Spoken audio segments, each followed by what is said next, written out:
The world is getting crazier. People are acting more and more insane. The end of the world is tomorrow. There's only one thing to do when the world is falling apart. Listen to Basil and Gonz as they discuss this week's news and events through the lens of Bible prophecy. You are listening to Canary Crime News Talk. You're listening to Canary Crime News Talk. Today is June 15th, 2020, episode 208. And this week, Rona Ramen 322 Quantum Time Travel. Really just smashed everything into that title there. But Rona Ramen 322 Quantum Time Travel.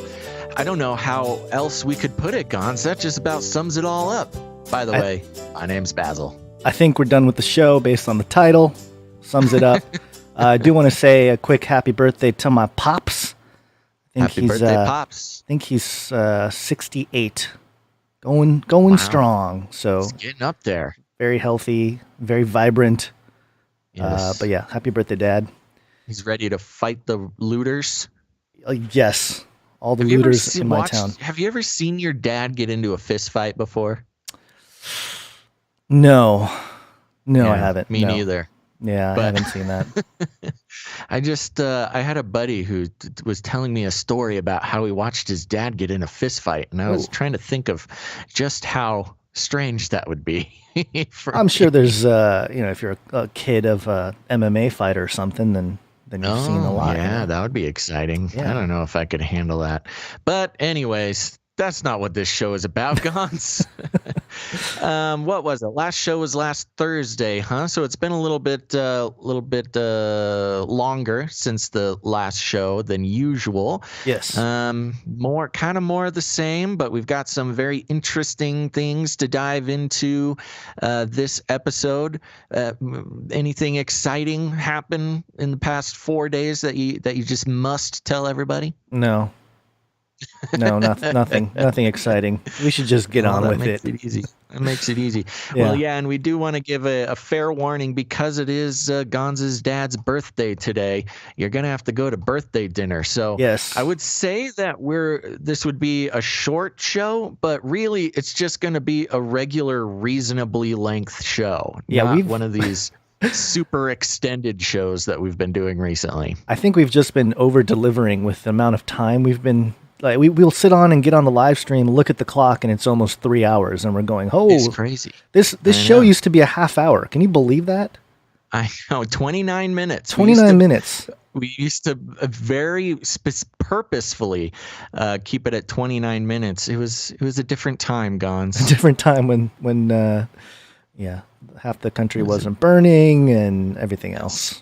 Before the pandemic and everything, it just took this big hullabaloo for us to start doing long shows. But so there you go. Today will be a little bit shorter than usual, but still enough to technically be a show. Yes. Speaking of show, Gonz, you want to start out with the Flippy update? Are we going to do the little thing from the last episode, or are we going to just go ahead and go right into it? What's the little thing from the last episode? About the bulldozer. I'm going to do this. Oh, yeah, let's do it after Flippy update. Okay, fine. Or do you want to do it now? No. Flippy update. Do you want fries with that? Okay, changing things up on me, bro.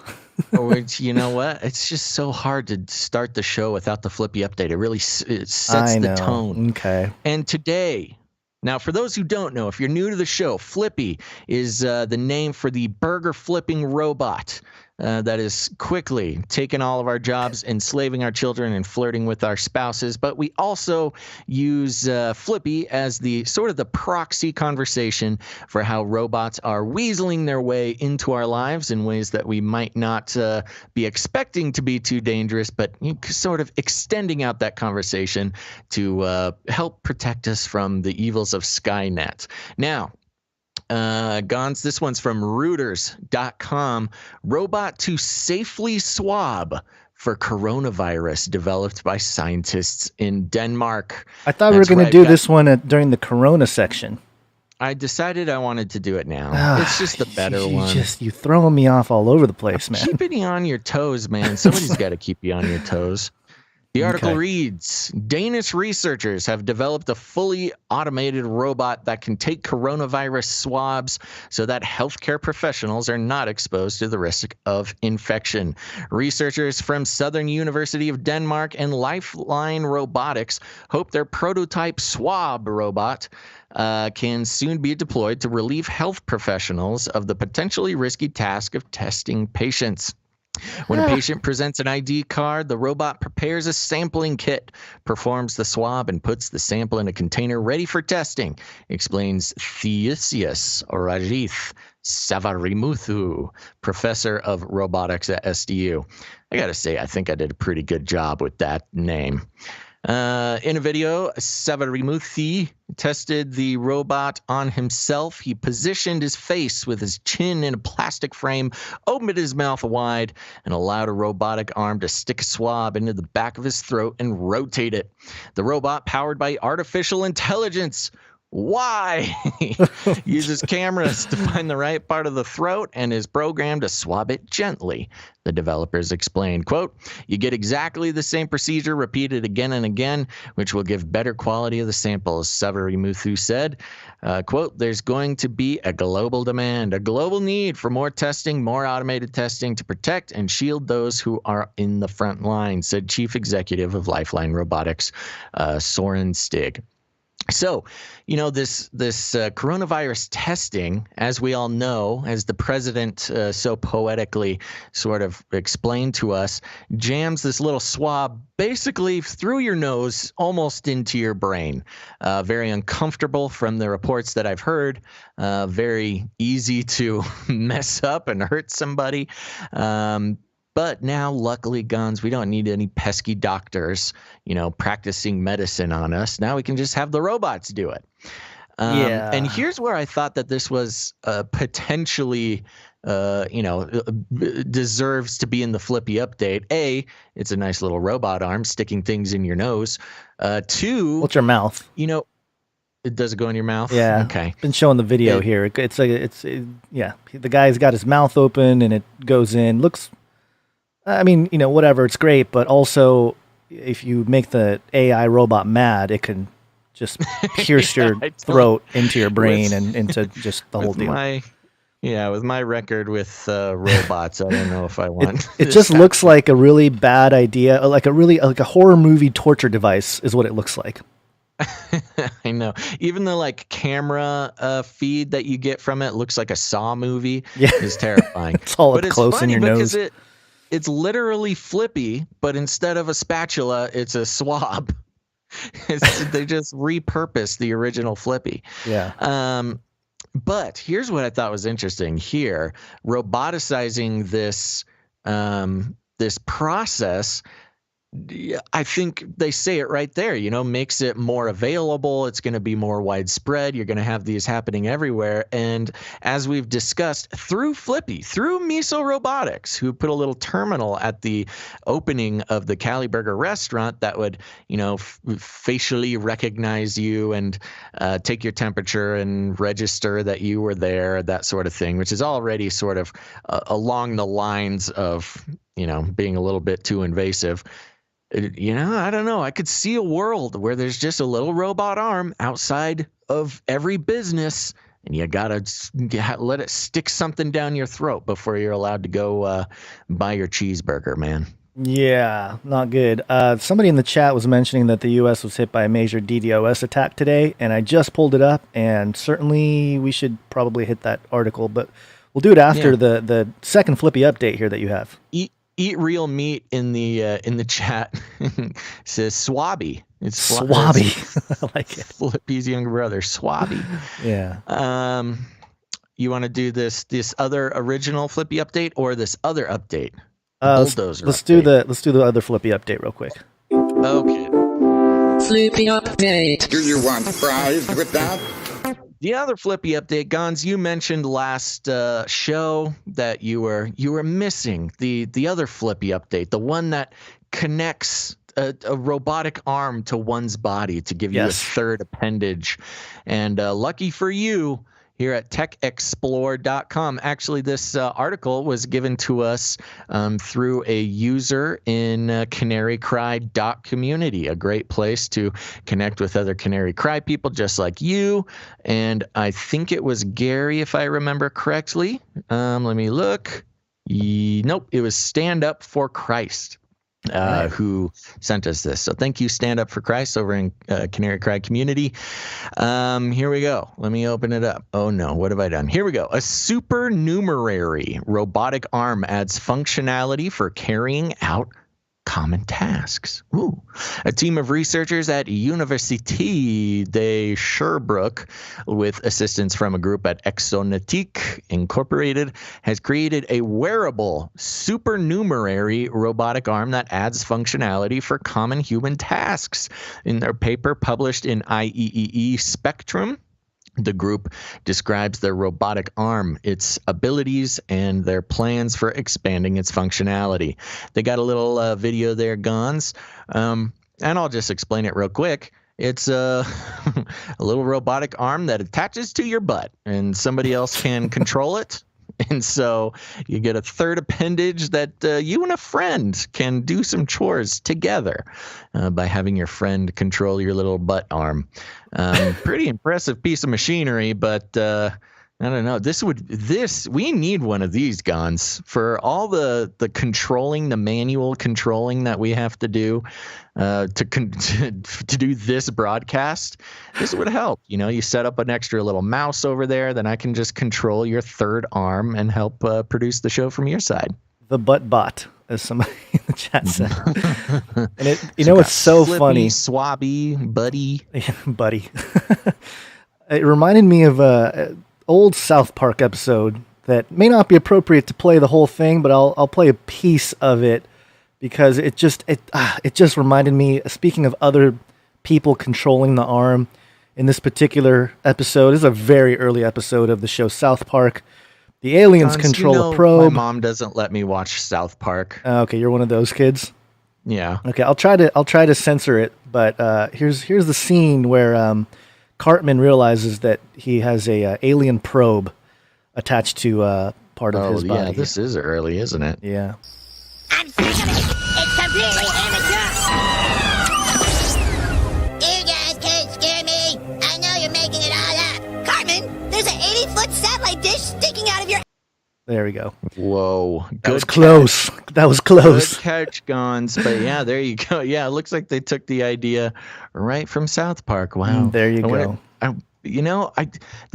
Simpsons predicts the future consistently. Yes. I wonder if anybody's keeping an eye on South Park. That'd be really terrifying. Obviously called this one robot arms coming out of your booty. Yeah, that's true. Yeah, that would be pretty terrifying if they had all the predictions correct, because they're stopped watching after a few years, but they're pretty bad stuff on that show. But anyway,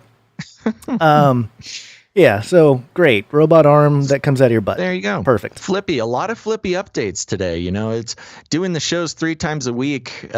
We kind of got ahead of Flippy news, and suddenly there's all this very important Flippy news that is important to all of our daily lives. It'd be a good workout.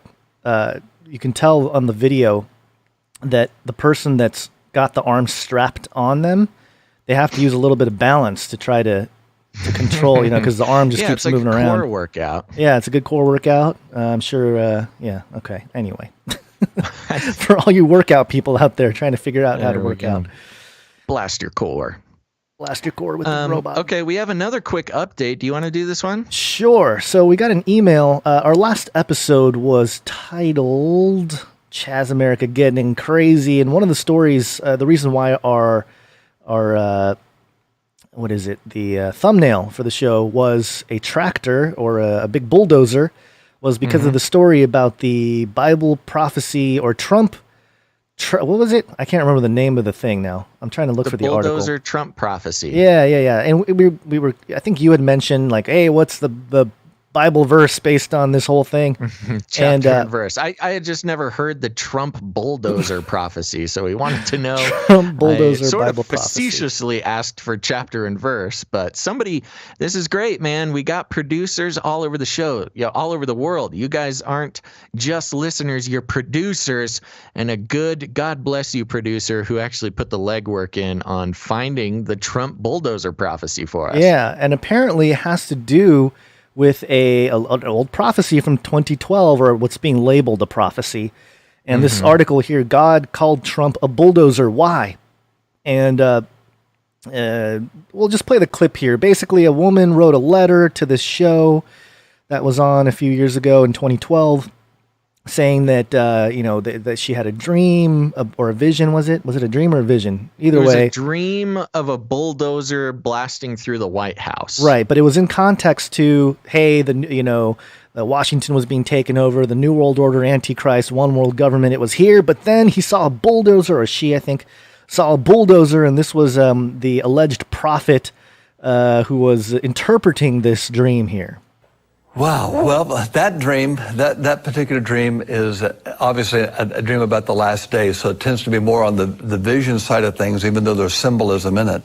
The great thing is this, the bulldozer. Now, you may not think the bulldozer is a great thing. The great thing is the bulldozer, because you're seeing man's plans, and you're seeing God saying, but I have a plan that will bulldoze right through the plans of men. There you go. So that's, I think, where the Trump bulldozer Bible prophecy comes from. It's a good find to our producer. What was his name? I can't remember his name. Was it Chris? I think I opened up the email, and of course I closed the email. We should find it though. Let's give him a quick shout out here. First names only. Am I on the right email address? No, I'm not. It's Christopher. Yeah, Christopher. Thank you, Christopher, for thank you very much, Christopher, digging for that up. That. And he also dug up a few clips of Jonathan Bell, who's one of our favorite guy here. And melt those babies into candles. This is Jonathan Bell. You found him. We tracked him down. We tracked him down, yeah. So there you go. Yes, there's a story last week about a man who was driving a bulldozer into town. He called the police, I believe, to just warn them that he was coming. And said, I am the Trump bulldozer prophecy, and went on a allegedly high-speed bulldozer chase with the cops, claiming that he was the prophecy. He there you go. Took it a little too literal. See what happens when you're too literal with the translations? I know. There's a lesson to be learned somewhere in there. Yeah. All right, Gons, we have one more update before we get into the news stuff. Yes, and this is a meme.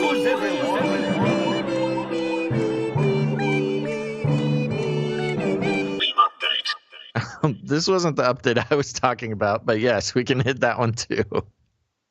We're just totally off rhythm today. It's okay. We're having fun. Well, this went viral over the weekend. It's a guy who looks, I mean, the way he's dressed is fantastic. He's got the white t-shirt, kind of got a light stash going. It looks like your quintessential guy in a basement type of deal. And he's the great part about this clip. You have to see it if you're just listening. You have to watch the clip to really get the full view of what's going on. But he's eating a raw ramen. Just you can hear the crunching. Maruchan ramen. Yeah, Maruchan ramen. It's good. You can see him dusting the MSG on there, which is my favorite part of the video. Delicious. But he's making a fantastic point. Based on a CNN clip of Cuomo, and then pulling up some First Amendment stuff here. So I'm going to play the 15-second TikTok video, and you guys can watch it. For those of you watching, for those of you listening, go find the video to get the full effect. And please, show me where it says that protests are supposed to be polite and peaceful. And please.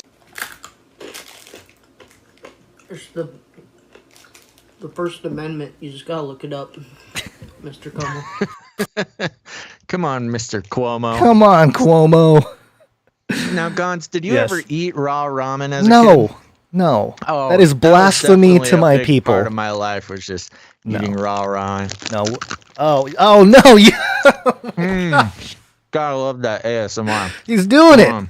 It inspired me when I saw Oh my this guy. gosh, that is wrong. That. Oh, Okay, sorry. Basil. We're gonna get some emails about that one. I apologize, everybody. They're gonna call you racist. Here's what I have to say to you. Look it up. Okay. Oh no, now I got a bunch of dry noodles in my mouth. All right, do you have the update jingle? We got one more update. Yeah, hold on. We interrupt this broadcast to give you a brief update. By the end of this timely interruption, you will be thoroughly updated. Okay, here we go. An update, very important update, Gons, because this comes from the very first year that we started doing the show, 2012. And here we go. NewYorkPost.com article titled "Alternate Reading of Mayan Calendar." Remember the Mayan calendar? Barely. Alternate reading of Mayan calendar suggests end of the world is next week. Oh no, Whoa, that's this week. Wrong. I know. If you thought COVID-19, civil unrest, locusts, volcanic eruptions, and hurricanes signaled Armageddon, you may be right. Oh, look at that. The reading of the Mayan calendar was wrong, according to a conspiracy theory on Twitter. And how is the Mayan calendar a conspiracy theory? Let's break that down. A conspiracy meaning that a group of people conspiring to carry out a plan, and theory meaning a collection of ideas yet to be proven. I'm not sure the Mayan calendar is a conspiracy theory, but anyways, let's keep going. The reading of the Mayan calendar was wrong, according to a conspiracy theory on Twitter. And while the world didn't end on December 21st, 2012, as originally prophesied by calendar readers, Mayan doomsday is sometime this week or next. Sometime. Following the Julian calendar, we are technically in 2012. The number of days lost in a year due to the shift into Gregorian calendar is 11 days. For 268 years using the Gregorian calendar, times 11 days, 2,948 days. 2,948 days divided by 365 days per year is 8 years. Scientist Paulo Tagaloglan tweeted last week, according to The Sun. The stories of tweets has since been deleted. Oh. If Tagaloglan is correct, adding up all the missed days, then the Mayan doomsday is this week. In 2012, doomsday theorists were convinced the world was ending on December 21st, and hordes of believers flocked to Mayan sites in Mexico and Guatemala, only to be left disappointed and dirty due to the lack of sanitation at ancient Mayan pyramids. So there you go, Gons. We're on the second round here. It's the second wave of the Mayan calendar predictions coming through. You know what we never followed up on? Because we did a show based on the whole 2012 December 21st thing that everyone was talking about at the time. And there was a guy, we reviewed all the different claims, especially a lot of the New Agers. And there's a lot of ascension talk that, the shift from the galactic wave is going to hit us all and we're all going to evolve into higher species in that very moment and all this kind of stuff. And there was one guy who said that he was out in, I think it was the deserts of Arizona, and he said that there's a portal that's going to open off like some kind of plateau thing that he was standing on, and that right at that time he's going to jump off of the plateau and go into the portal. And we were like, "Don't do it, bro! Don't do it!" Whoa, that was so early on. That's super crazy. early. Yeah, that was a long time ago where we talked about that. But it was 2012 when we started the show. But yeah, hopefully that guy's still around and he came to his senses, or at least didn't see the portal open and decided not to jump. Or yeah, I hope that's okay. If or the whatever. guy, if you're alive out there, contact us. We're worried about you. Yeah, I'm hoping he doesn't see this article and finally the portal shall open. Maybe this time, He was only 8 years off. Yeah. All right. You know what? Let's do this story real quick because somebody mentioned it and I think it's worth bringing up. Okay. Illuminatus! This is actually, I'm going to move this in here. This is heavy.com, your greatest trusted source. Anonymous tweets U.S. hit by major DDoS attack on June 15th. That's today. Following a massive cell phone service outage that affected hundreds of thousands, T-Mobile, AT&T, Verizon, and Sprint customers on Monday, that hacktivist group Anonymous tweeted that it was a result of a major DDoS attack, or DDoS, however you want to say it. DDoS, which is short for Distributed Denial of Service Attack, is an attempt to make an online service unavailable by overwhelming it with traffic from multiple sources.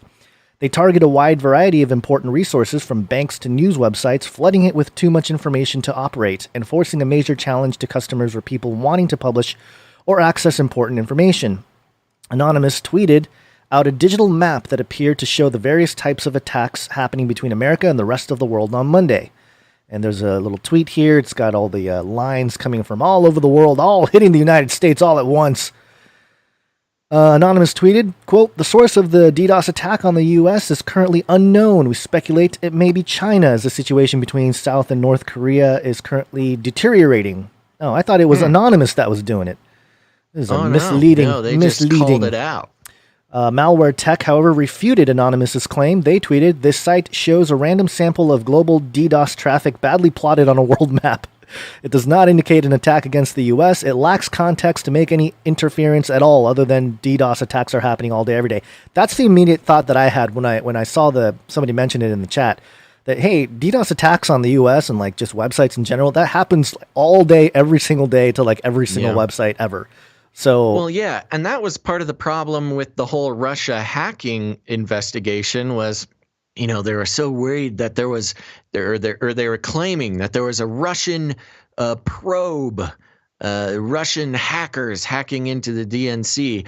But I mean, there's probably some Russian hacker pinging every one of us every single day. I mean, pretty much every computer will get pinged by some sort of hacker every day. It doesn't mean that they get hacked. It just means someone's, checking in, seeing if you're shooting the darts. Open.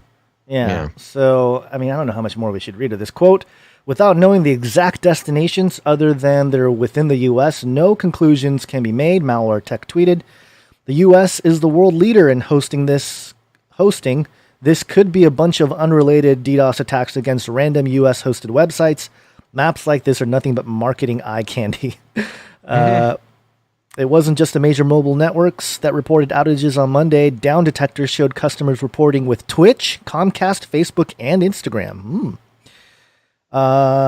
T-Mobile was hit the hardest with outages issued based on customer reports. A lot of it on the eastern side of the United States, according to this heat map that I'm looking at here from a tweet. Of course, map. That's not necessarily a reliable source here. Down Detector received reports from over, I think that's 1 million customers. They must. I think it was a typo because it's 1000,000. So it's either 100,000 customers or 1 million. Yeah. Either way. Complaining of not being able to make phone calls, and frustrated T-Mobile phone users shared their issues on Twitter. Well, at least they can still get on Twitter. Yeah, right? That worked. Yeah. The issues appeared to start around 2:45 p.m. Eastern Time, mainly affecting customers in southeastern states before spreading to other areas of the country. Customer complaints caused T-Mobile to become the #1 trending term on Twitter. Okay, so people mad. Service down. Here you go. There you go. I don't think there's much to it other than the headline saying Anonymous tweets U.S. hit by a major DDoS attack. I don't know. Just feels like Anonymous trying to. Yeah, but also, well, and who knows? Of course, an anonymous Twitter account could be anybody. Right. That just makes a Twitter account and calls it anonymous. So who knows? Also, a major DDoS attack on the United States doesn't make any sense necessarily. I mean, I guess unless it's focused on United States companies, but then it's, I would say the target is those particular companies. This is just not really how that works. You don't DDoS a country. But I don't know. I'm not the smartest guy in the world. I could be wrong. Sure.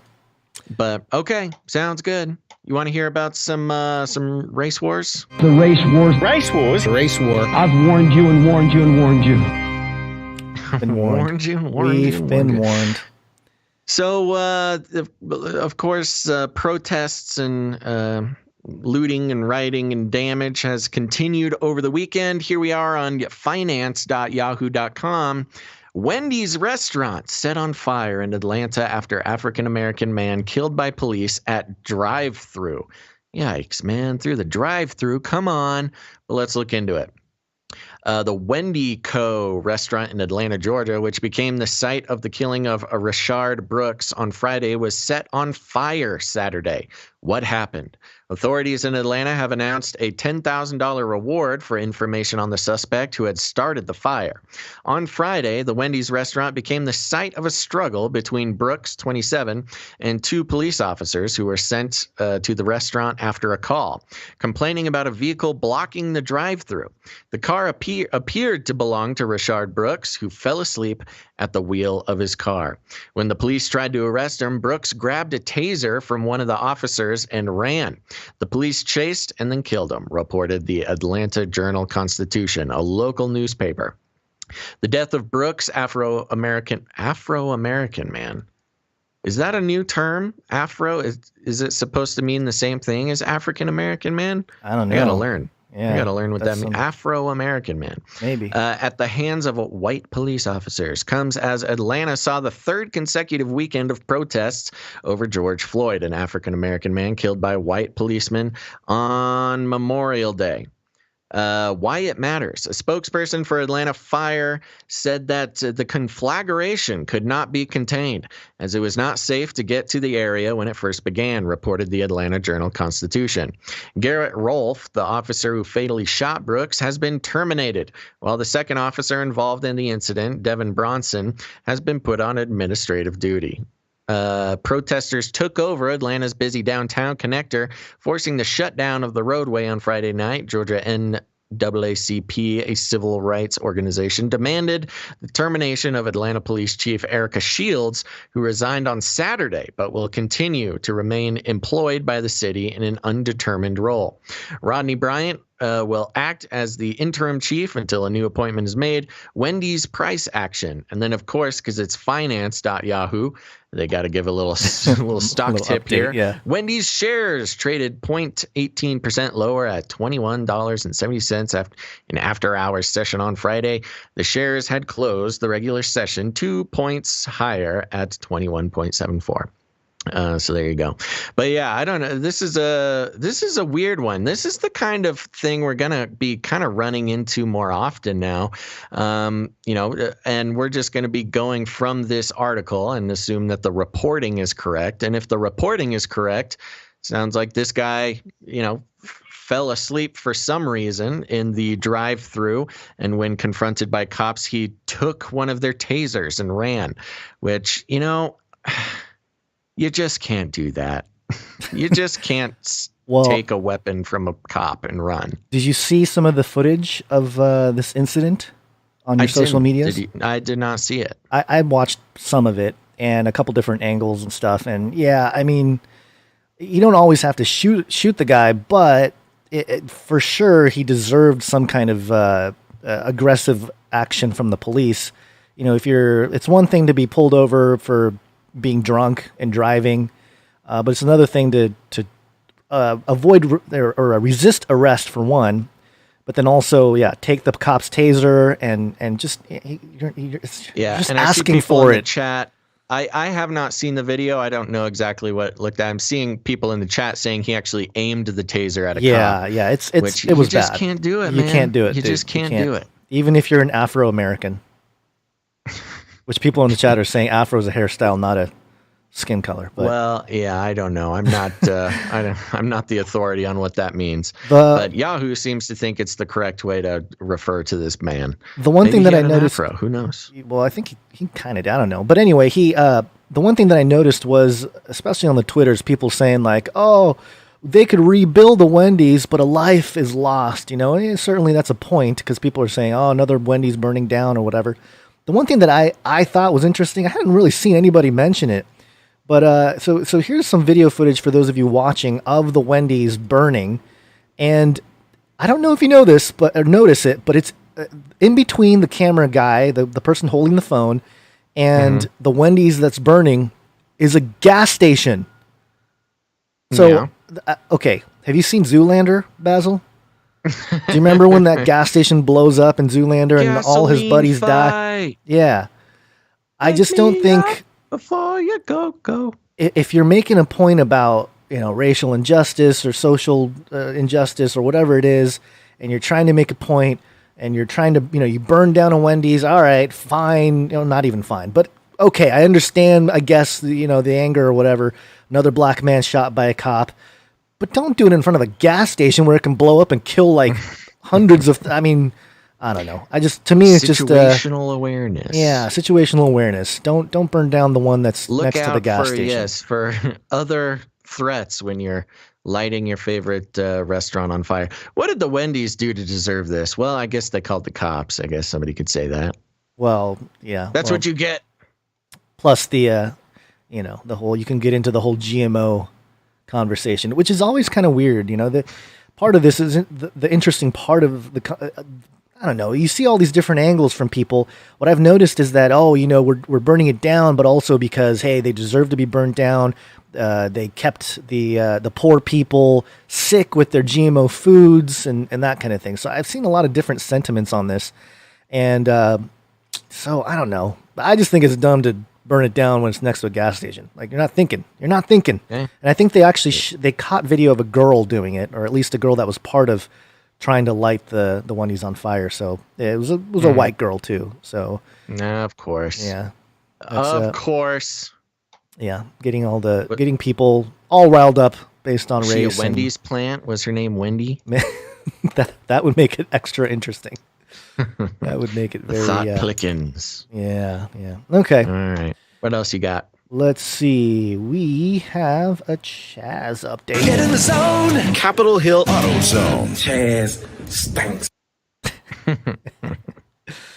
This is. I'm gonna be sad when Chaz disappears and we don't get to use that jingle anymore. Oh, we can always reference back to it. This is noqreport.com. Clearly a very biased article. OAN's Jack Posobiec spends 3 days in the Chaz. I like how I think it's pronounced Posebiec. Posebiec? I think. Okay. He spends 3 days in the Chaz, exposes ongoing lies. The warlord of Seattle's Capitol Hill Autonomous Zone, Chaz, also known as the Capitol Hill Occupied Protest, CHOP. Have you heard this, CHOP? No, I have not heard CHOP. I haven't heard either. Chop it up.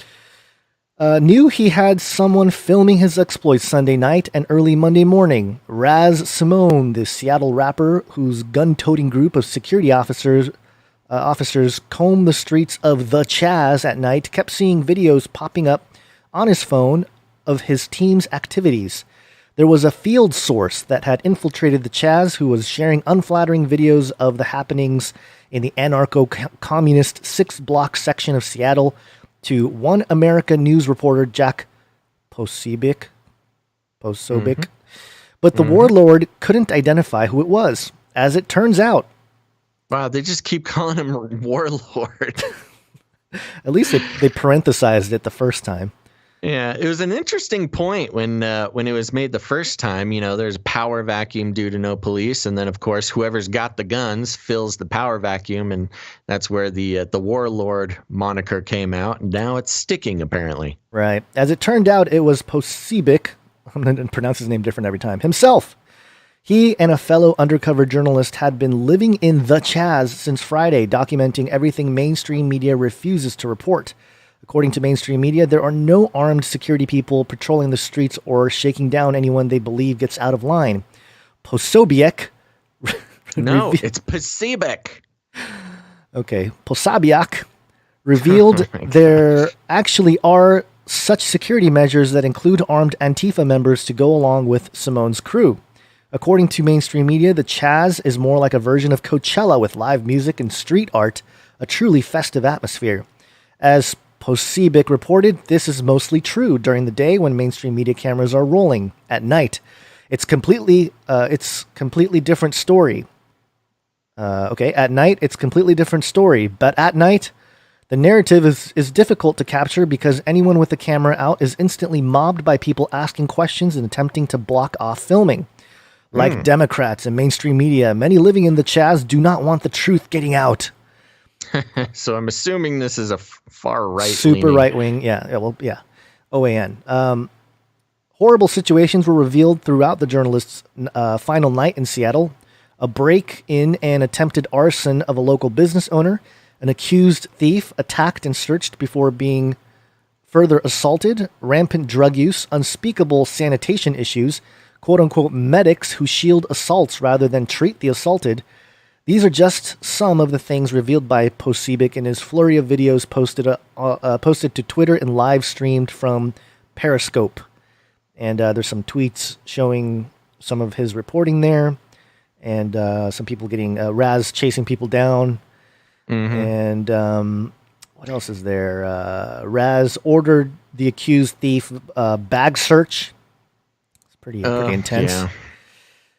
Yeah, it's really interesting to see the back and forth about what's actually happening in the Chaz. And of course, you'd actually have to go there. Marry me, Basil, in the chat, asked if I would be doing some boots on the ground in the Chaz.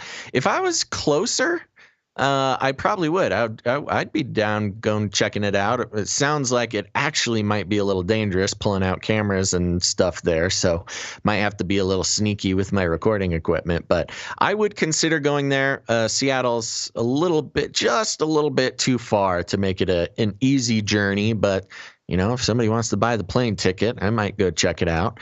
I got some people I could stay with up there.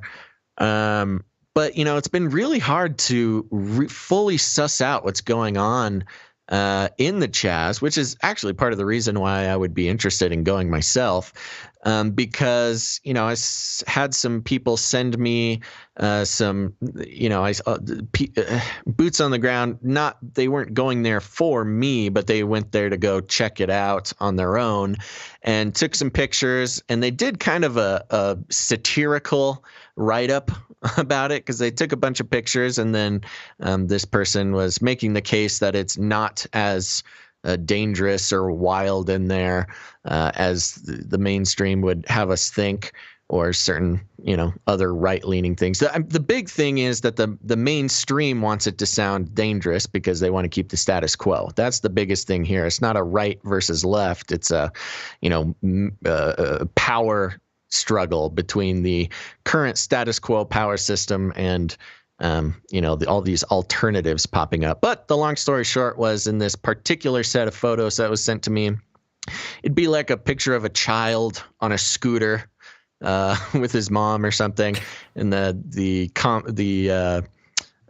the word? Not the comment, but the caption would be like, "Look at this far left Antifa militant training his alternative transportation to take down the man and destroy capitalism." And then it'd be like a picture of a nice, painting of a flower somebody did. "Look at these anarchic symbols of hatred." Anyways, they're making fun of the sort of inflammatory language getting pushed around about what may or may not be going on in the Chaz. And the reality of it is that it's probably a little bit of both. Yeah. It's probably, just normal, people walking around looking at the graffiti and hanging out, not doing anything interesting. And then, of course, there probably are the reports of, the warlord gangs trying to keep the peace in their own special way. So well, it's like anything. One side of the barricaded off Chaz location, whatever, can be very peaceful. On one side of town, and the other side, there could be some stuff going on where it's a little more violent and whatever. So yeah, it's probably a little bit of both. Obviously, that's the thing with cameras. It's just one perspective. It's whatever you get. You get what you get when it comes to the cell phone cameras. Apparently, Posebik and his partner, they're going to be putting together a documentary to expose all the things mainstream media and Democratic politicians refuse to tell us about the Chaz. And so there you go. Obviously, very right-leaning on this perspective, but there's something to be said about documenting things going on at night, because there is obviously it's probably a little more dangerous at nighttime if you're trying to walk around and film it. Anywhere else in the anywhere else in the world. Yeah, we have some people chanting for us to talk about Raz Simone. We've talked about Raz Simone in previous episodes. That's the guy, the rapper, who's sort of taking taking policing into his own hands now that the police are not available inside the Chaz zone. He's a rapper, and him and his buddies have guns, so they're the police now. Isn't his dog's name like Taz or something? I don't know. Raz, Taz, and Chaz. And he's writing his own song. Anyway. I don't know. Maybe send us something. We had a lot of great stuff sent to us on the email over the weekend, and of course we've covered some of it here. So if you have additional stuff to send us about Raz, send it to canarycryradio@gmail.com. And let me give some advice, because we get a lot of people sending us a lot of stuff. Let me give you some advice. If you're going to send us an email, don't just send an email with the subject line, "Watch this video," and just have it be a link to a video. We don't have time for that. What you got to do is what Christopher did. You watch the video, you do a write-up for us, you tell us what you found. Do some of the work, because if we had to sit and watch every video that somebody just sent us with no comment, we would never have time to do the show. So just some advice. I appreciate everybody sending stuff, but don't just send us a link to a video. We can't do anything with that. And we'll get to some of the jingles. But we won't. There's just too much of it. Too many of them. Yeah, we'll get to some of the jingles you guys sent in, which we got a lot of them over the weekend. And plus last week. But this one is a Biden jingle that we got from B-Dubs, and I love it. Hit it. Got hairy legs. Got hairy legs. I like that. You did the whole, I love that one. Okay, so hairy legs, which is dailymail.co.uk. Yes, one of the world's favorite news outlets here. Exclusive. This is a Daily Mail exclusive.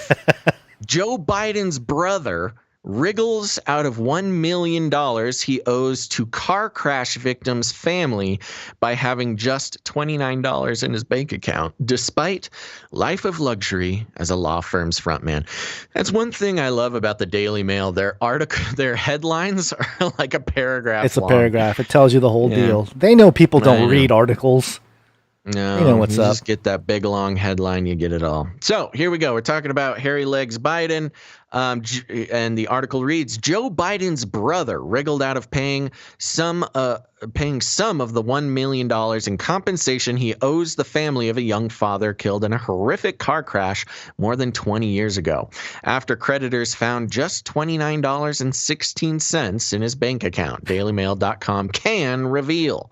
Frank Biden has earned hundreds of thousands of dollars from a series of executive positions he's held at firms that appear to trade heavily on his family name, and is currently the pitchman for a large Florida law firm.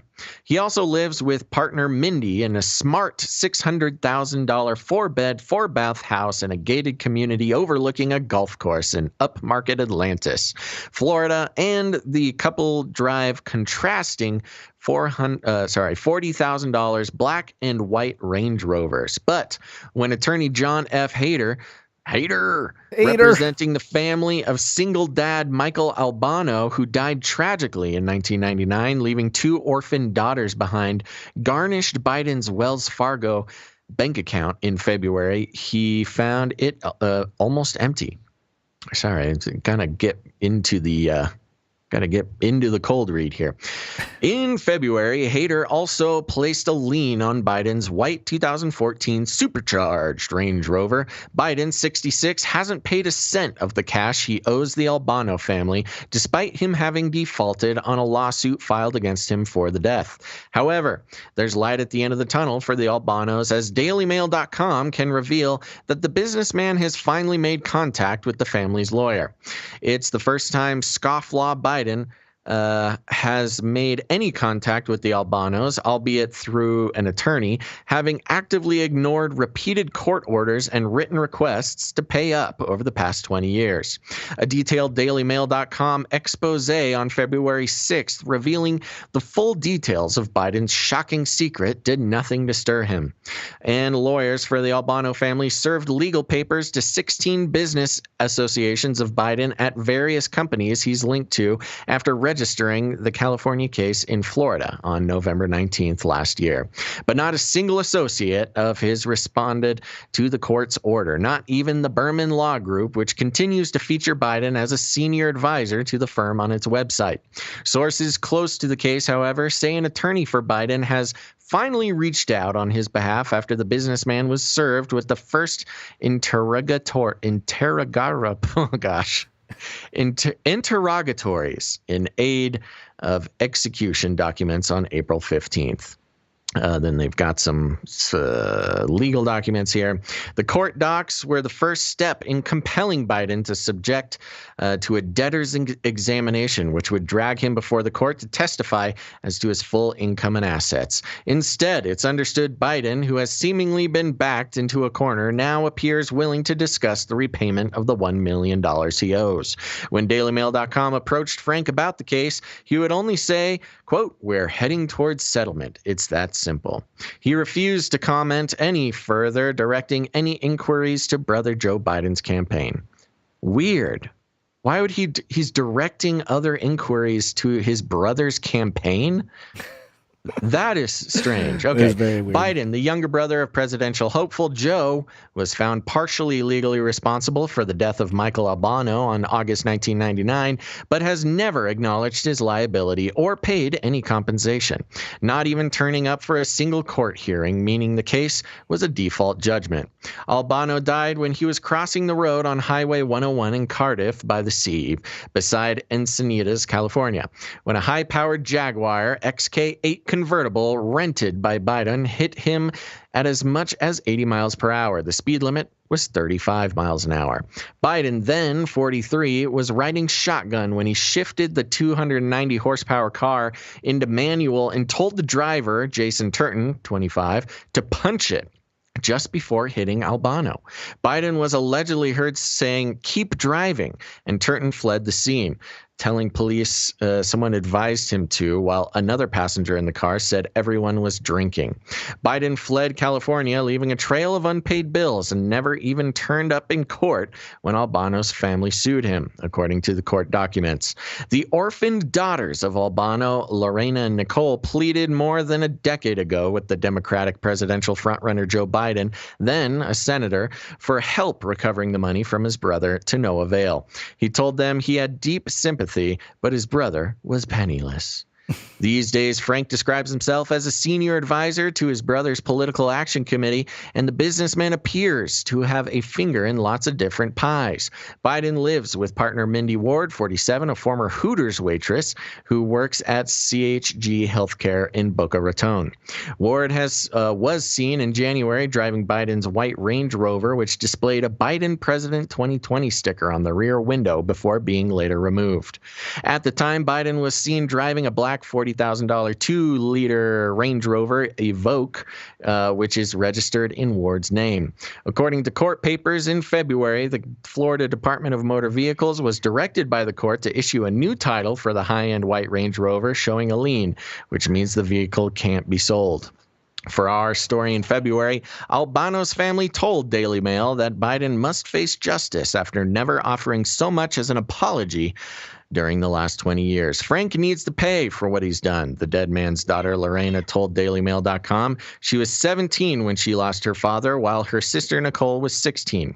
It's been 20 years, but we aren't holding our breath.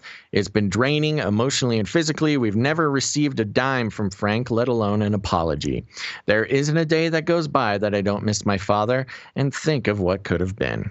There you go. Holy smokes. What a horrible story, Gonzo. Yeah, it just goes to show the, I guess, the class.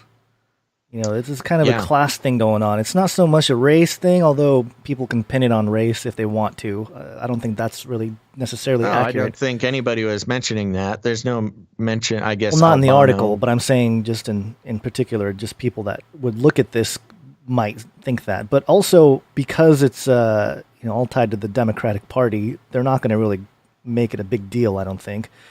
But I think it's a class thing. People that there's certain people that are protected in this world, and we just know about it. I mean, unless something's planned to arrest Hillary in the next Well, few you're months or certainly something. protected if you're Joe Biden's brother. You can kill a man while messing around, drunk driving, Yeah. and get away for 20 years. You know, it's really strange. I mean, the worst part about this is just the blatant, not showing up to court, not caring, not getting in contact, not apologizing, not making a single, attempt to pay any of the money. Not that it would be an admission of guilt. Your admission of guilt was not showing up to court for 20 years.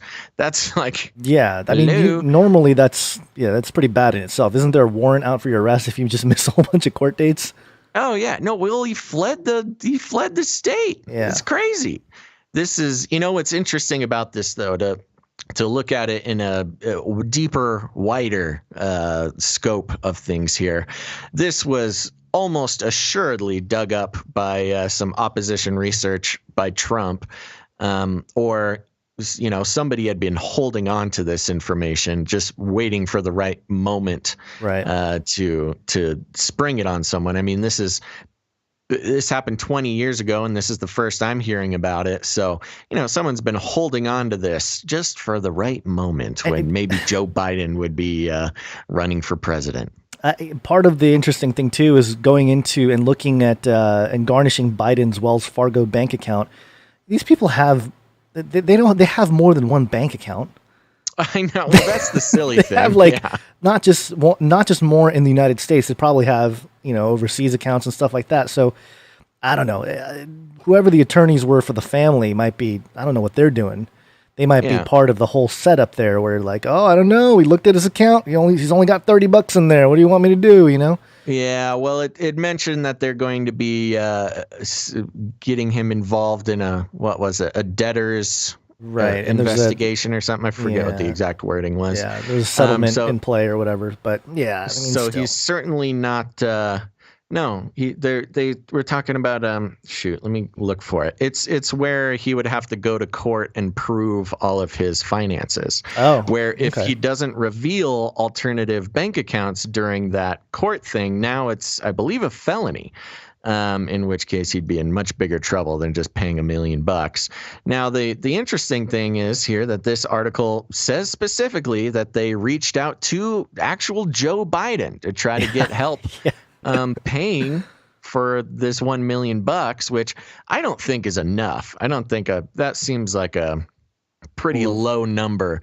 If you're, a high-end businessman who drunk drives into a car and kills somebody, I don't think $1 million's enough. No. But that's what they landed on. It seems Joe Biden should be able to help his brother out with $1 million. That doesn't seem like it should be a problem. Got hairy legs. Got hairy legs. He's got to pay for all those razors, man. That's right. All right, you want to move on? Let's do the next story here. What is the jingle? Did you ever have the feeling that you were being watched? This is Wired.com. A bill in Congress would limit uses of facial recognition. And I found this article kind of interesting. It was some good things, some bad things. This week, IBM and Microsoft all said they would halt sales of facial recognition to U.S. police and called on Congress to impose rules on use of the technology. Hey, it sounds kind of like a good deal. A police reform bill introduced in the House of Representatives Monday by prominent Democrats in response to weeks of protest over racist policing practices would do just that. But some privacy advocates say its restrictions aren't tight enough and could legitimize the way police use facial recognition today. We're concerned, says Nima Giuliani? Is it Giuliani? Yes, Giuliani. Senior legislative counsel for the ACLU in Washington, D.C., citing evidence that many facial recognition algorithms are less accurate on darker skin tones. Which, do you remember that story? We reported on that particular story I think over a year ago. About how facial recognition had problems reporting or just accuracy problems with darker skinned people. Well, it's been a classic thing even through the history of cinema.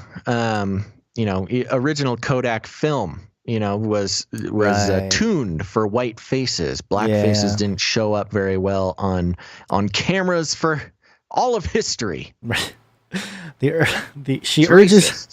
She urges a federal ban on facial recognition, quote, unless and until it can be used in a way that respects civil liberties. Giuliani says it's not clear that is possible. Last year, several cities, including San Francisco, banned use of the technology by government agencies.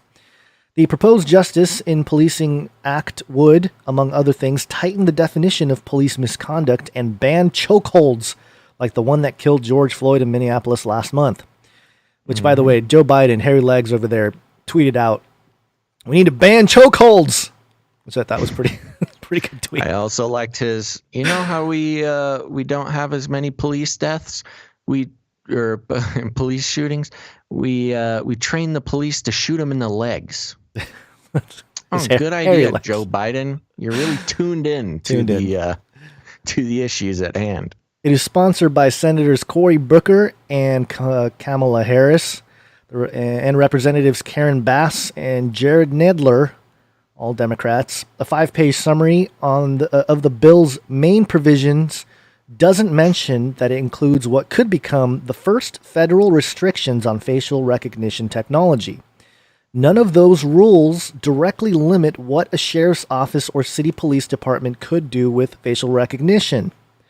One part of the bill requires that federal uniformed officers, such as FBI agents, wear body cams and use dash cams in marked vehicles. It states that facial recognition cannot be built into these devices or used to scan body cam video in real time, for example, to spot persons of interest in a crowd. To apply facial recognition to body cam footage, federal agents would need to secure a warrant after convincing a judge the information is relevant to an ongoing criminal investigation. Another provision specifies that police departments using federal grants to buy or rent body cams must adopt policies on the use of facial recognition on footage from the devices, including securing a judge's approval and only deploying it in cases of imminent threats or serious crimes. James Spivak, a policy associate at Georgetown's Center of Privacy and Technology, says those restrictions wouldn't affect many of the ways facial recognition is used by law enforcement. The technology is more commonly applied to footage from sources other than body or dash cams, such as surveillance cameras, sometimes solicited from private citizens or businesses. Quote, if Congress passes this legislation that barely touches facial recognition at all, companies could go right back to selling to the police and not much will change, Spivak said. Civil rights groups that campaign on surveillance and facial recognition say that would be concerning because the technology is unreliable and expands police powers, effects that burden communities of color most of all. Quote, I'm very disappointed that Congress would take this sort of regulatory approach, says Albert Fox Kahn, founder of the nonprofit Surveillance Technology Oversight Project and a fellow at NYU School of Law. Quote, this is incredibly biased technology that will put Americans of color at high risk of wrongful arrests than white Americans. IBM and Amazon didn't respond to requests for comment on the Justice in Policing Act.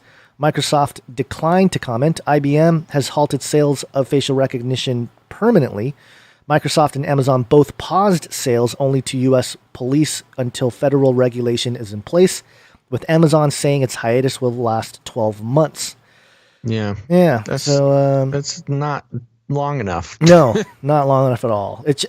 I'll get to my point here. But facial recognition providers have come under growing scrutiny from researchers and privacy advocates in recent years over evidence that tech often makes more errors on darker skin tones than lighter ones, like we just mentioned. It goes into the National Institute of Technology or Science and Technology. They published in December found that when analyzing mugshots, many commercial facial recognition algorithms reported more false positives for American Indian, Black, and Asian people, although some of the software tested exhibited minimal differences. Two influential academic studies found that services offered by IBM, Microsoft, and Amazon that tried to identify a person's gender from their face were very accurate on people with light skin, but very inaccurate for people with darker skin, especially women. All three companies say that they have since improved their technology, which is part of my point here, that this is only making these technologies better. It's like teaching the AI, what do you need to do to become better at identifying all the different people here? MIT researcher Joy Bolamwini a co-author on those studies and founder of campaign group Algorithmic Justice League, that's a pretty intense name there, likes that the Justice in Policing Act blocks real-time facial recognition on body cams. Recent research has shown that unsteadiness of such footage reduces accuracy, but she says federal rules on facial recognition should also cover the many other uses of the technology. Quote, regardless of the accuracy of these systems, mass surveillance enabled by facial recognition can lead to chilling effects and the silencing of dissent, Buolamwini said. Which we've seen in China. Exactly, yeah. Last month, she co-authored a paper suggesting the creation of a new federal agency to regulate facial recognition modeled on the Food and Drug Administration. I remember maybe it was the FDA or the DEA that we were talking about, but it was one of the stories about the surveillance things earlier that we reported on a few episodes ago. We were wondering why they had one of these other Food and Drug Administration people doing all the surveillance, speculating that maybe they were bored. George Floyd's death, blah blah blah. The three big tech companies that asked for federal facial recognition rules this week are expected to take an active role in trying to shape them. IBM, Amazon, and Microsoft have all mentioned facial recognition on Senate lobbying fillings this year. Microsoft also has been an active player on legislation around facial recognition in states, including its home of Washington. It supported a facial recognition bill approved in March that takes effect July 2021 and requires police to obtain a warrant for any use of the technology. So I guess that's good. That's good, at least in Washington. But yeah, this is good in the sense that, hey, we're at least even the Democrats are like, hey, whoa, easy here, because we're slowing down. We're slowing down, especially because the colored man is easily misidentified. But again, this is just giving time for the tech to improve upon its abilities. And then once it's good to go, everyone's going to be like, oh, we must use it to prevent the crime. Which, to be fair, is just what they want. That's the whole point. They're not stopping this facial recognition because they're scared of Skynet, cataloging all human beings for enslavement later. They specifically halted all this stuff because they want to wait till it's better, where it can accurately, and that's where the difference is here. Of course, here on this show, we don't want facial recognition being used without warrants at all. But here they're saying, okay, well, let's not do it now, which on the first impression, of course, everybody here starts cheering, huzzah! But the problem is, they just want to pause it until it can more accurately, pick people out of a crowd, which is opposite of what we're looking for. We need an immediate ban. We need Elon Musk to start tweeting about this is what we need. Plus the kind of commercial products or maybe black market products that can be out there where your normal citizen can just take any kind of video footage and start identifying who they are. I mean, I guess that you need some kind of database to connect it all, but that kind of stuff, it's no good. But this is all it's sort of the give and take, the progress of this kind of stuff. That it's not going to slow down, but at least in the immediate, I guess right now, at least the Democrats are on the right side of history with this one. But again, were there any Republicans supporting that bill? I didn't see any in the article. I didn't, because it's very much part of the the at least part of the Democratic Party, or at least some maybe more traditional Democrats are more prone to being against crazy oversights. It's the more recent socialistic Democrat types. Think of this small government is the Republican side of things, and of course facial recognition and cataloging of individuals based on facial recognition is a big government, big brother type of problem that we want to push back against. Right. So this is really just a timing issue, and once the tech catches up, which it sounds like they're only expecting is going to take a year. Lord knows what will happen after that. Yeah, Jawburn in the chat was saying that the database is Facebook and Instagram. That's true. That's very true. Oh, totally. And Apple, who is still the better of big tech companies, lesser privacy-wise, they kind of got some dings against their record recently, but with the facial phone locking thing, I was just recently watching, just kind of skimming around, and I found a video it was specifically, advice for protesters stuff, and filming the police. It was like a little class on how to film the police and legalities and how to try to do it the best you can without getting punched in the face. And they said right there, telling everybody to turn off the facial unlock on your phone. That's the biggest problem, because if you have a password, then the cops need a warrant. But if they can just hold it up to your face while you're handcuffed on the ground, then they just point the phone at your face, unlock your phone, and delete that video of whatever horrible thing that you filmed them doing. Mm-hmm. So there you go. If anybody out there is using the facial lock on your phone, you just need to stop. That's it. Just stop. Do you use it on your phone? No, of course not. Okay. Oh, that's I've crazy. never used it on my phone. So. Oh no. Yeah, I didn't even activate it and made sure that this and that and that. Nope. Yeah. No way, Jose. Way. So you don't use filters on Instagram or Snapchat or Facebook or anything like that.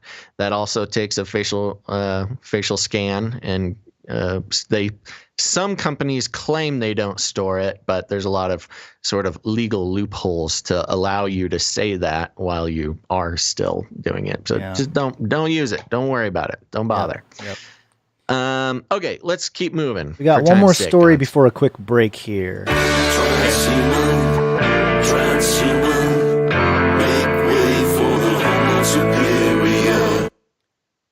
This is denofgeek.com. Immortality or Bust trailer politicizes Neolution.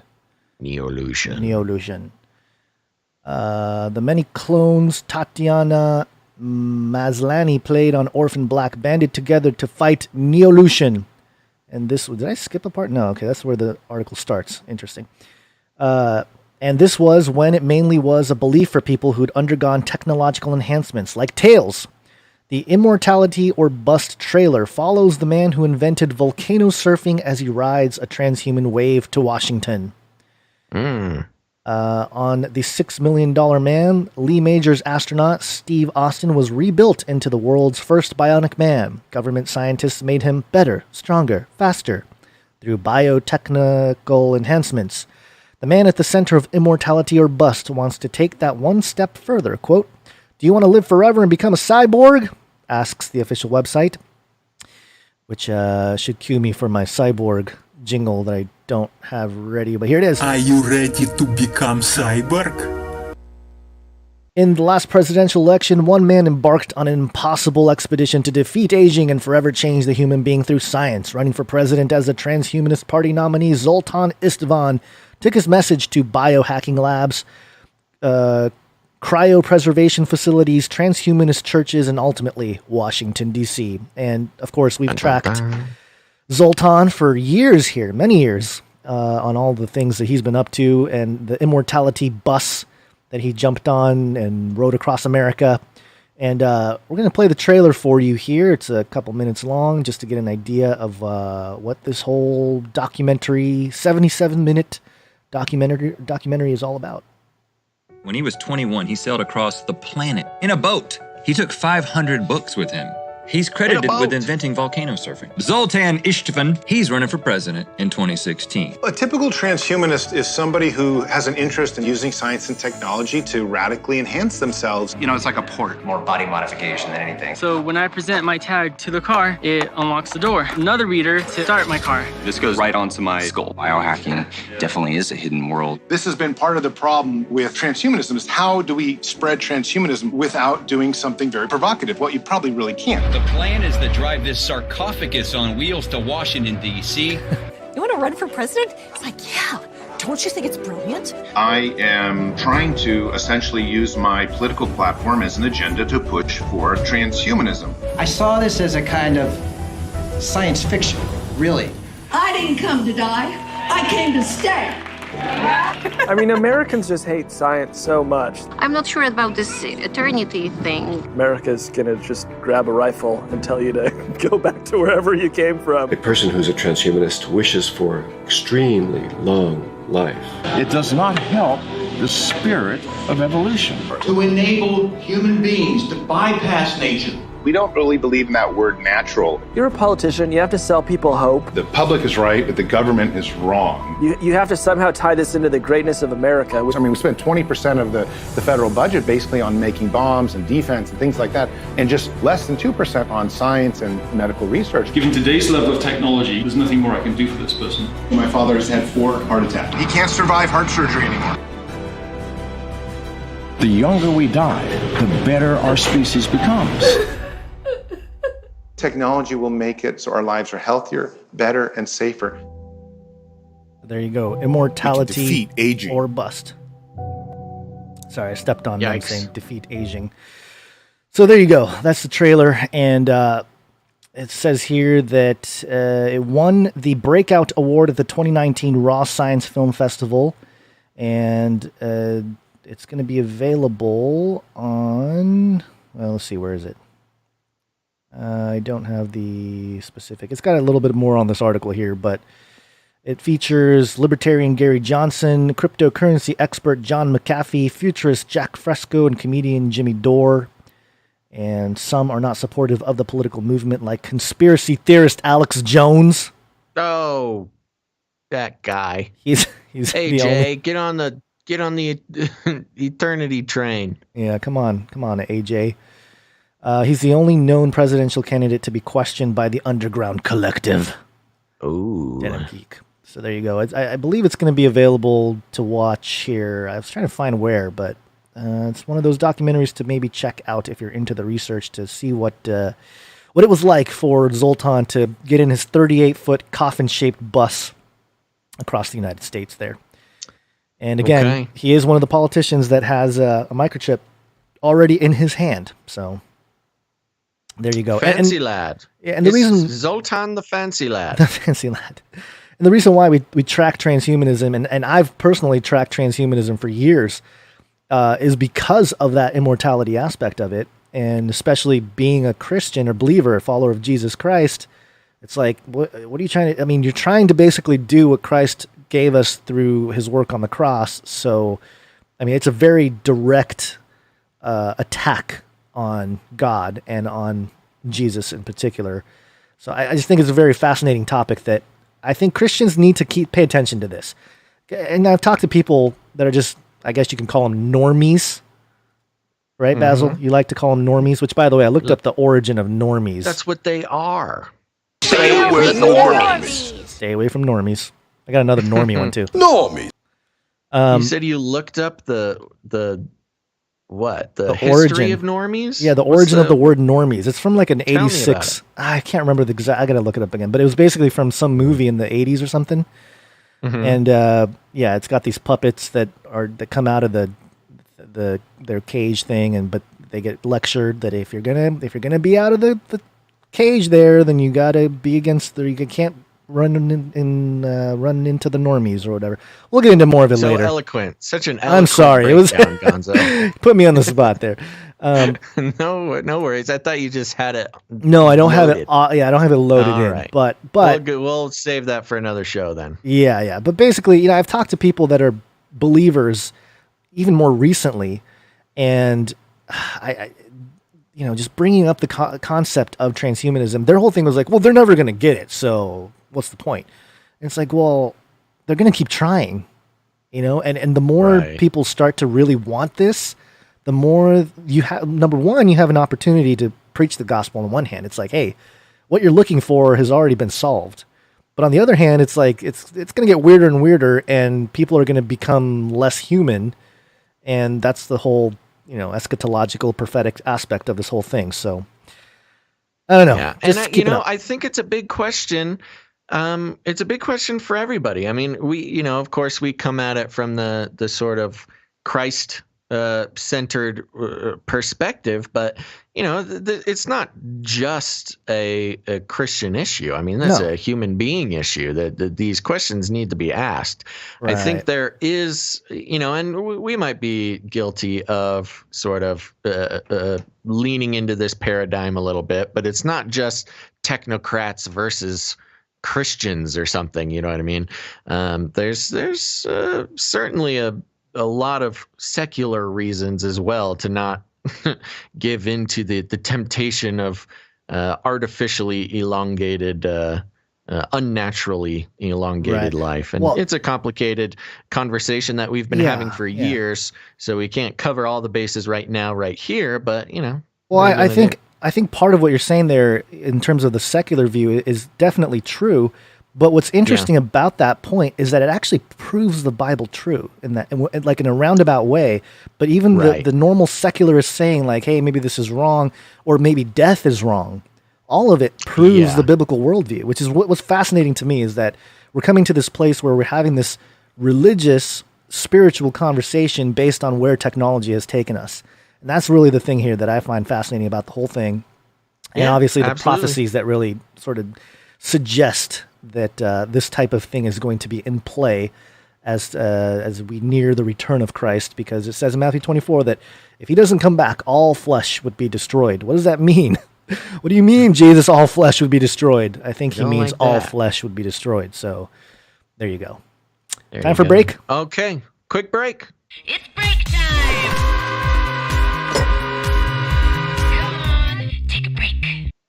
Come on, take a break. Here we go, everybody. We're just going to take a quick break. Don't go anywhere. Stick around because we got some more stories after the break. Although we might be coming up on your time limit here, Gons. Shoot, it might I can't be time believe how for long. birthday dinner. I think I might be able to go a little, maybe till like another 20 minutes or so. Another 20 minutes or so? 20, okay, well, we'll minutes. do this quick break and then do a few more stories. So stick around. We got some Chinese news. We got some COVID news. And then depending what we pick out of our list here and don't save for the next show, we've got some interesting stuff. A fifth state of matter has been discovered. That's a big deal. And a Nephilim update. Yeah, and a Nephilim update. So you want to stick around for that. But before we do, we want to thank some people. Gonzo, you got your dinger dinged? Okay. Just testing the dinger. So I want to take a second. I want to thank some of our new Twitch followers. As we've mentioned before, and we'll say it again, Face Like the Sun YouTube channel has been demonetized. So that's been kind of a big hit to you and your family, Gons, and we're very sorry to hear about that. But we're trying to get as many YouTube people here to make the switch over to twitch.tv/Canary Cry Radio. It's going to help us keep doing the show and support ourselves and make the show a lot more fun with some cool tools that Twitch is going to give us access to. But in order to do that, we need more people to head to twitch.tv/Canary Cry Radio. Those of you over on YouTube, that's cool. Do what you got to do, man. Live your life. But there may be a day where you will just stop getting notifications about us going live. So in order to fight against the system there, and if you ever want to watch our show again, you might need to go follow us on Twitch at twitch.tv/Canary Cry Radio. And I don't get paid to say that. I'm just saying, for your own good, you should follow us there because it's only a matter of time before we totally disappear from YouTube. But I want to thank some of our new Twitch followers. And Twitch recently changed their sort of layout here, so I'm not even sure if these are chronologically in order, but I'm going to do my best here. Are you ready, Gonzo? Yep. Here we go. First of all, I want to thank LockDog187 for following us. Thank you very much, LockDog. Johnny Two Guns, as opposed to Johnny One Gun. This is Two Guns. Or Three Guns. Got BLKMTL, Black Metal. Oh, there we go. I figured it out. Thanks for following. We got Blackstrap Bob. Thank Blackstrap Bob. Oh, Gons, we got to watch out, buddy, because we have Demon Lord Abarax following us. Oh, no, Sweet. The Demon Lord. We got Honey Badger KC, which I thought we thanked before, but I'm just reading down the list here. Jam 59. This one's funny. We got the Homo Superior. Ooh. Yeah.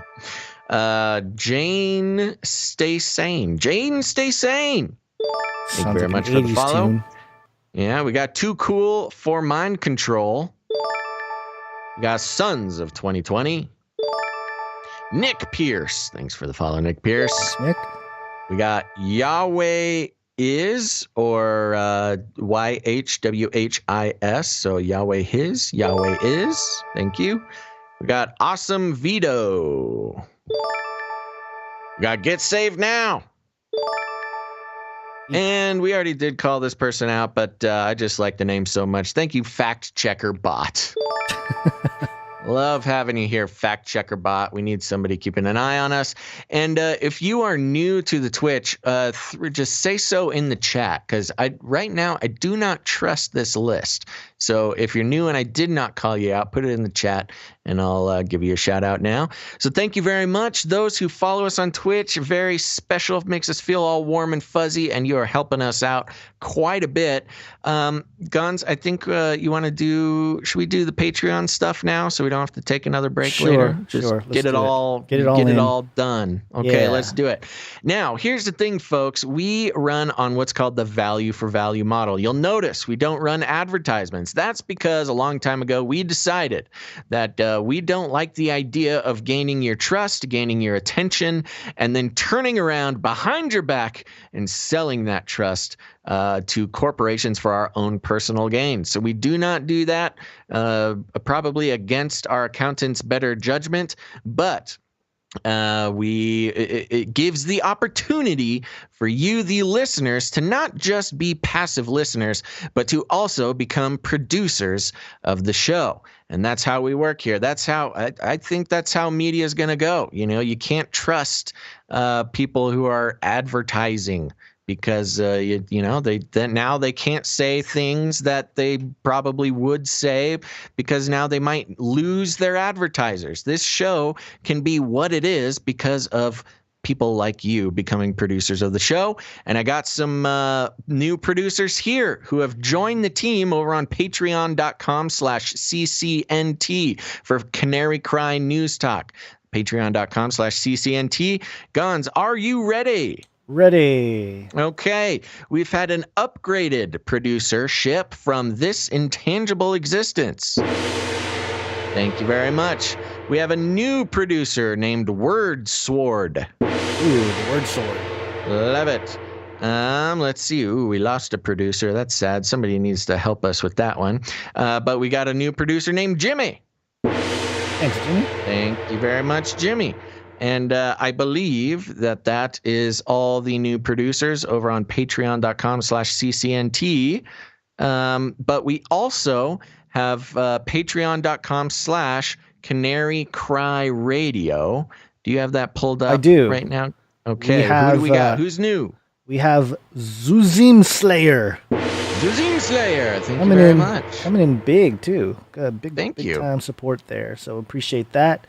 And I think we got some support on PayPal from Sam.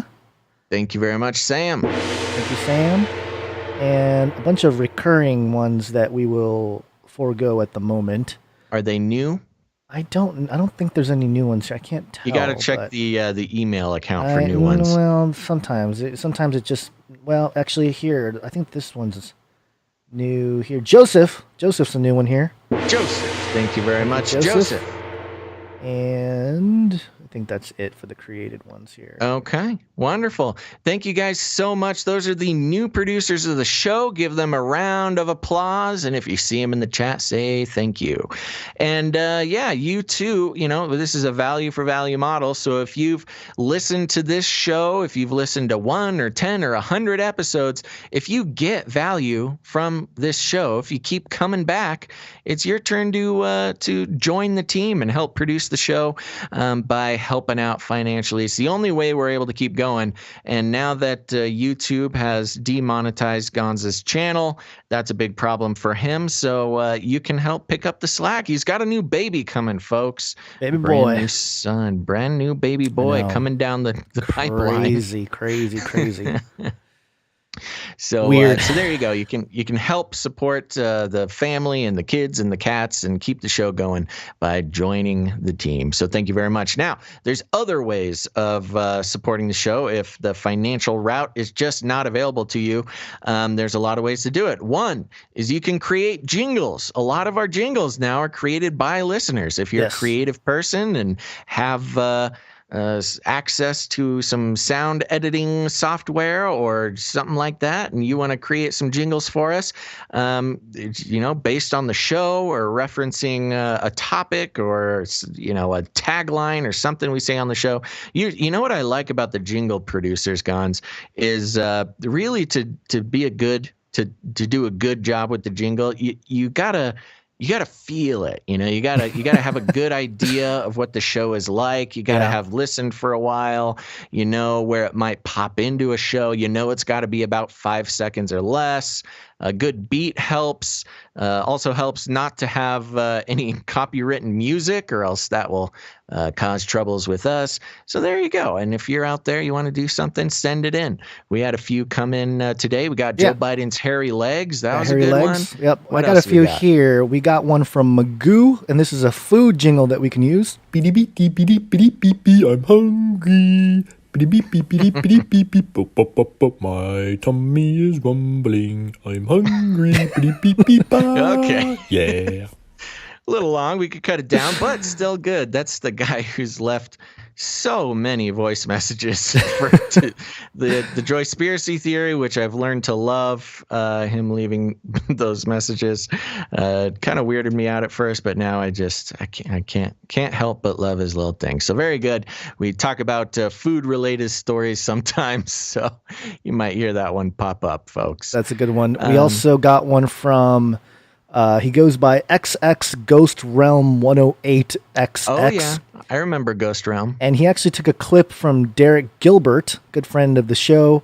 And I actually edited it down to just the Derek Gilbert part because I thought that was the best part of the clip here. Hello, this is Military Information Support. How may I deceive you? Military Information Support. How may I deceive you? I like it. Yes, very good. Gotta love Derek. Derek's sense of humor, big fan. Yep. And then we also got one from Amos and Tim. And this one's I kind of like this one because it's not really like a musical jingle, but it's it's more of like a, I don't know. We'll just play it here. Look, reinforcements. We're doing. The guy who wrote Hamilton. Right. I don't know wonder if that's what him. That's from. Yeah, I don't know where we're going to use that, but we're going to put it on the list and have it ready. At the very least, we can have the scream. The screen part. Reinforcements were doomed. And then we also have Michael. He and I saved this for the last one because it's a back to the show jingle, which I guess would work because are we done with all this stuff here? We can go back to the show. What was I gonna do? Yeah, that's fine. Yeah, let's go back to the show.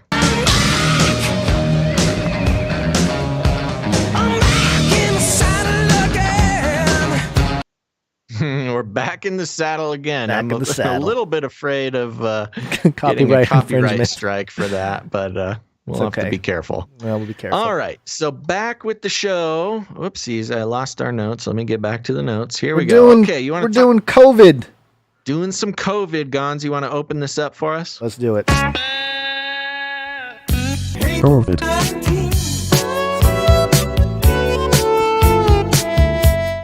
So, I saw a tweet from Jay Dyer, also was a guest on Canary Cry Radio a few episodes ago. Oh, yeah. And he noticed that the number 322 was literally everywhere in articles. 322 active COVID-19 infections in Dakota County. And then you got Loop. 322 will be dedicated Wednesday in memory of the fallen Abilene police officer. 322 COVID-19 cases reported in Wisconsin. And he's got more here.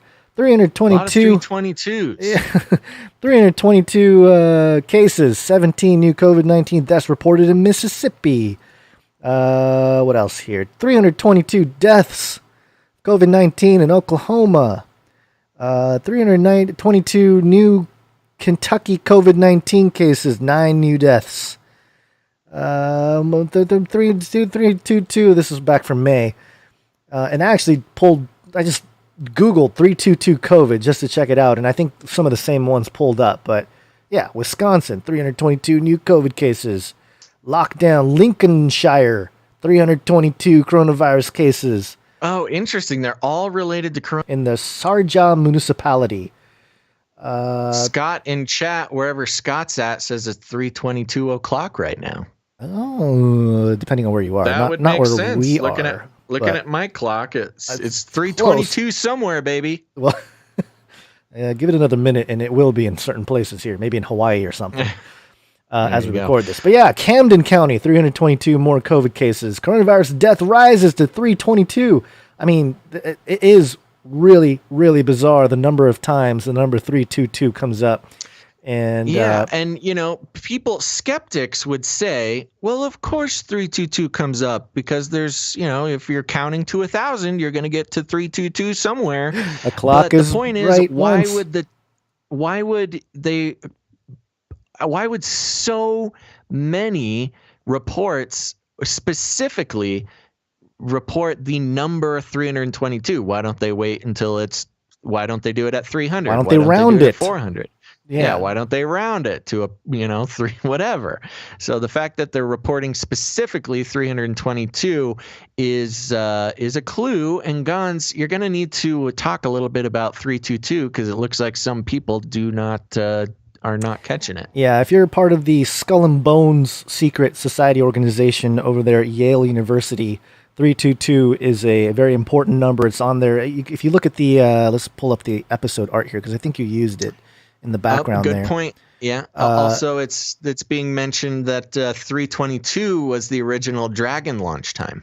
Oh, that's right. That's right. For Saturday. That's right. The rescheduled time for the launch. Yep. And if you just look at the Skull and Bones logo, you'll see the skull. Well, you can't see it in the art that we're showing here, but the skull and then the crossbones and then the number 322. So yes, very important date, number, not just date, but number to the secret society members, of which I think Joe Biden was part of. Skull and Bones. So the Skull and Bones Society is now famous secret society.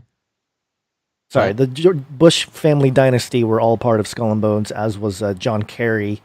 And that was that one year, several years ago, when Kerry ran against Bush.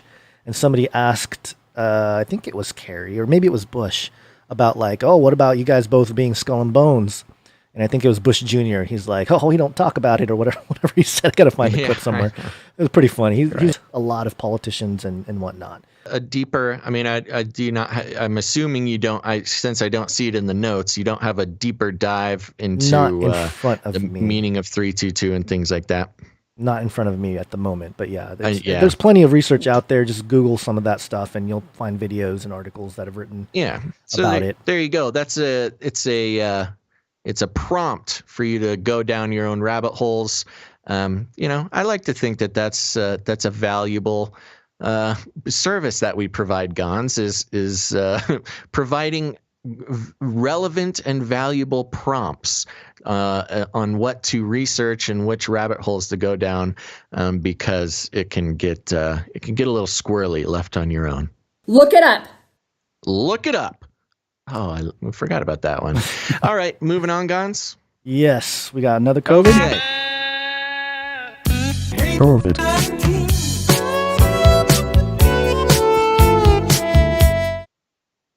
All right, so I'm coming from MSN.com here, and it's actually taken from Insider, but the article is titled, "People Who Ignore Social Distancing Rules May Have Psychopathic Personality Traits," study finds.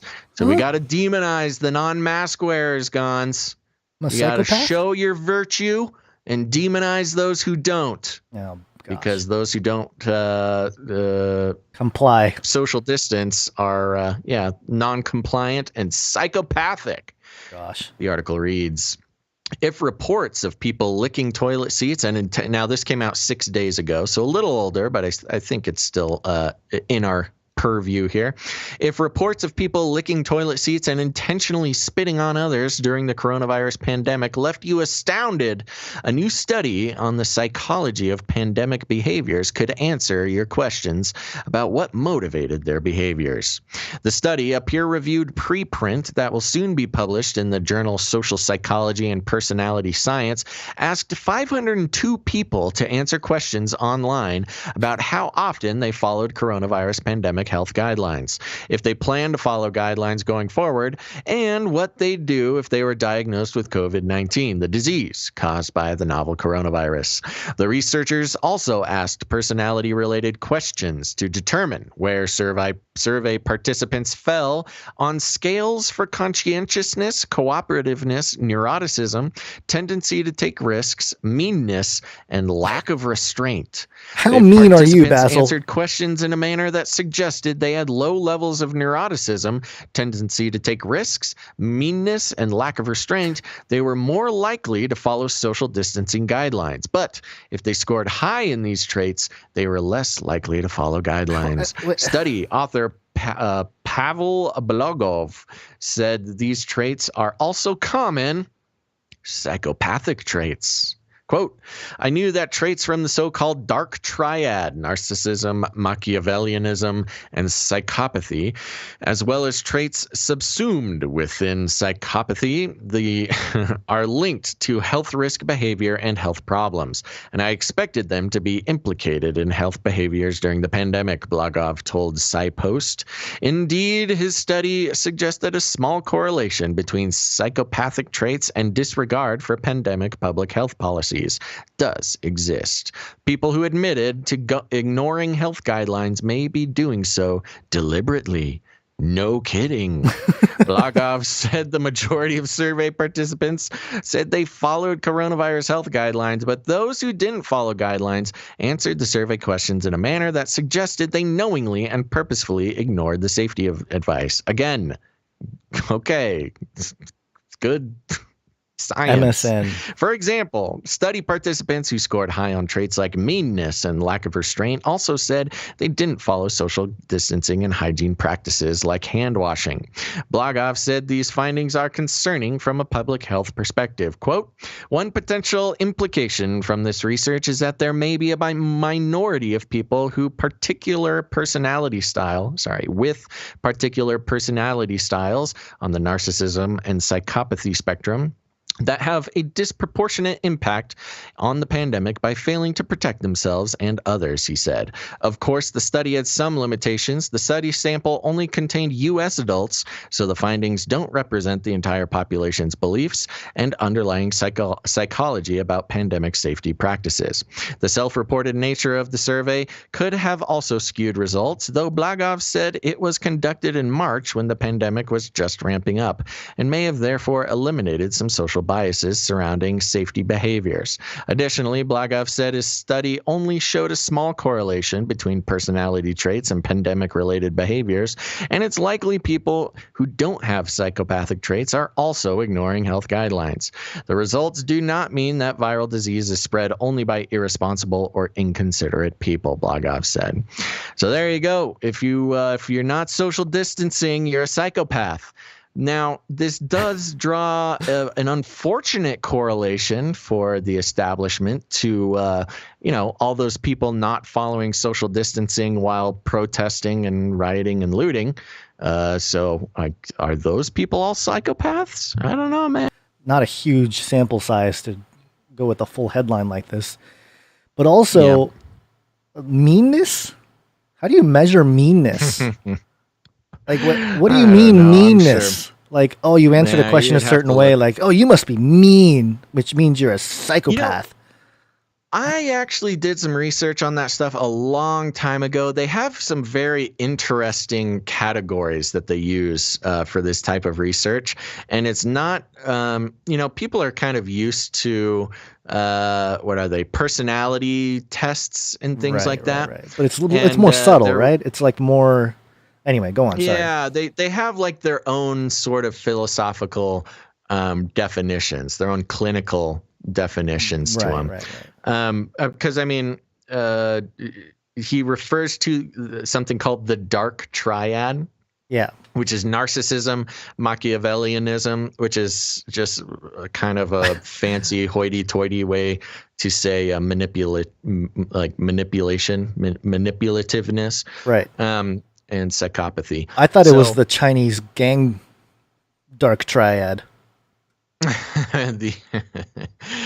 are they called? Is that different from the Yakuza? Yeah, the Yakuza is in Japan. I think China has some kind of triad situation. Oh, the triad. Okay. So, yeah, there you go. But the big thing about this article is it's more demonization of people who, are not following the status quo of, doing what they're told. Listen up, slave. Do what you're told. You got to listen to the Fauci Meister and the Birx woman. And everybody is trying to tell you what to do. Little Fauci man. Don't worry about actually listening to the CDC, because of course the CDC says you shouldn't wear a mask. But so eschew the CDC and just listen to Daddy Fauci. But Daddy Fauci. Wow. That's a whole nother. All right, make it trend. I listen to Daddy Fauci. Hashtag Daddy Fauci. Oh my gosh. But, it's this demonization of your fellow American where not only are they just jerks now for not wearing a mask, it's not just the Karens who aren't wearing a mask. Now they're actual psychopaths. So this is not a very cool thing to come out and start telling people. Of course. As if families and friends weren't being ripped apart enough. Now you have a reason to call. Yeah. Somebody a psychopath. A psychopath. And at the very end of the article, I like how they slip in the blag off quote. The results do not mean that viral disease is spread only by irresponsible or inconsiderate people. Just to kind of say other people that wear the mask can spread it. People that are compliant can spread it too. But certainly they try to. People are getting the hashtag Daddy Fauci going in the chat. And Nephilim Kitten says, please, someone new to Twitch, make Daddy Fauci their Twitch name. Dude, if there's not a Daddy Fauci Twitch user following us by Wednesday, I'm going to be very disappointed. You YouTube people, you got to follow us on Twitch just as a backup. Look, I'm tired of trying to fight the YouTube people, but somebody needs to follow us on Twitch and call themselves Daddy Fauci. Daddy Fauci. That's the one person we don't have following us yet. We got got Biden, we got Gates, we got Musk, we got Susan Wojcicki, we got everybody. We got Zark Muckerberg. We need Daddy Fauci to follow us.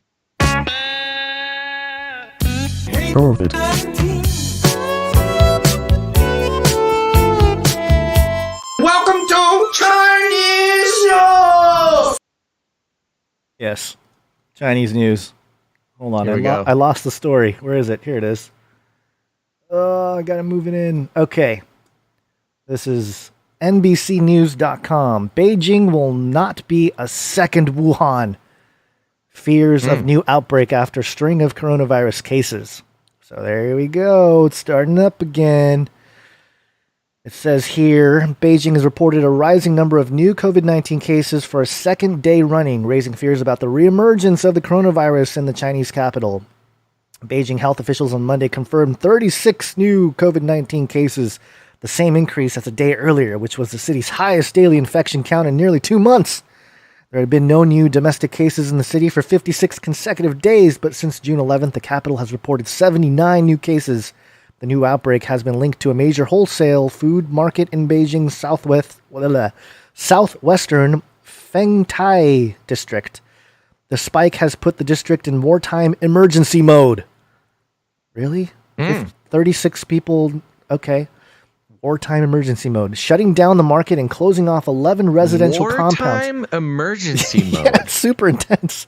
What? You got like For 36 cases, they're in wartime emergency mode? 79 since June 11th. So, 79. Okay. It's still under 100 since, 4 or 5 days. Crazy. Yeah.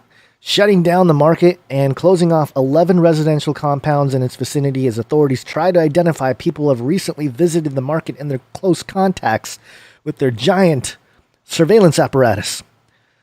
China's top epidemiologist Wu Xinyu told the Chinese state media outlet China News told the Chinese state media outlet China News on Sunday that the authorities have yet to pinpoint the source of the infection in the Xinfadi market, adding that he believes the outbreak is still isolated and has not spread to the whole of Beijing, home of some 20 million people. Quote, Beijing will not turn into a second Wuhan, spreading the virus to many cities all across the country and even needing a lockdown. Zheng Guang, the former chief epidemiologist at Chinese Center for Disease Control and Prevention and currently a senior expert at the National Health Commission, said at the press conference on Sunday, the coronavirus pandemic is believed to have originated, blah, blah, blah. We know about all that stuff. I don't think there's much more to say here. Today, the city traced nearly 200,000 people who have visited the market since May 30th. Just more stuff about how they're tracing people. The World Health Organization said Saturday it's closely monitoring the outbreak in Beijing. All cases are in isolation and under care as needed, and contact tracing is underway, the WHO said in a statement. Genetic sequencing of samples is also underway, and rapid sharing of these results is important to understand the origin of the cluster and links between cases. So there you go, China. Locking down, wartime. I know, man. It's spooky. It's really interesting how we're sort of just on the brink of following in the same direction. Oh, especially with occasionally there's these little stories of hope, like a Democrat-led push to restrict facial recognition, which facial recognition running rampant in China right now, connected with all this contact tracing and nonsense. But the push for the contact tracing over here is really disturbing. Yeah. Well, they already have all the stuff in place, which is why I think it's interesting how they make such a big deal out of it when really technically quietly they can try to figure out what's going on. But of course, with MSNBC reporting it, I'm sure this is part of the fear tactics for the United States as well. They're trying to get everybody psyched out for it and continue some kind of quarantine or taking all this stuff seriously, because one, if you don't, you're a psychopath, and two, look at China. They're starting to look at them. Look at China. Well, in that case, I want to bring something up as well, also COVID related, from BusinessInsider.com. COVID.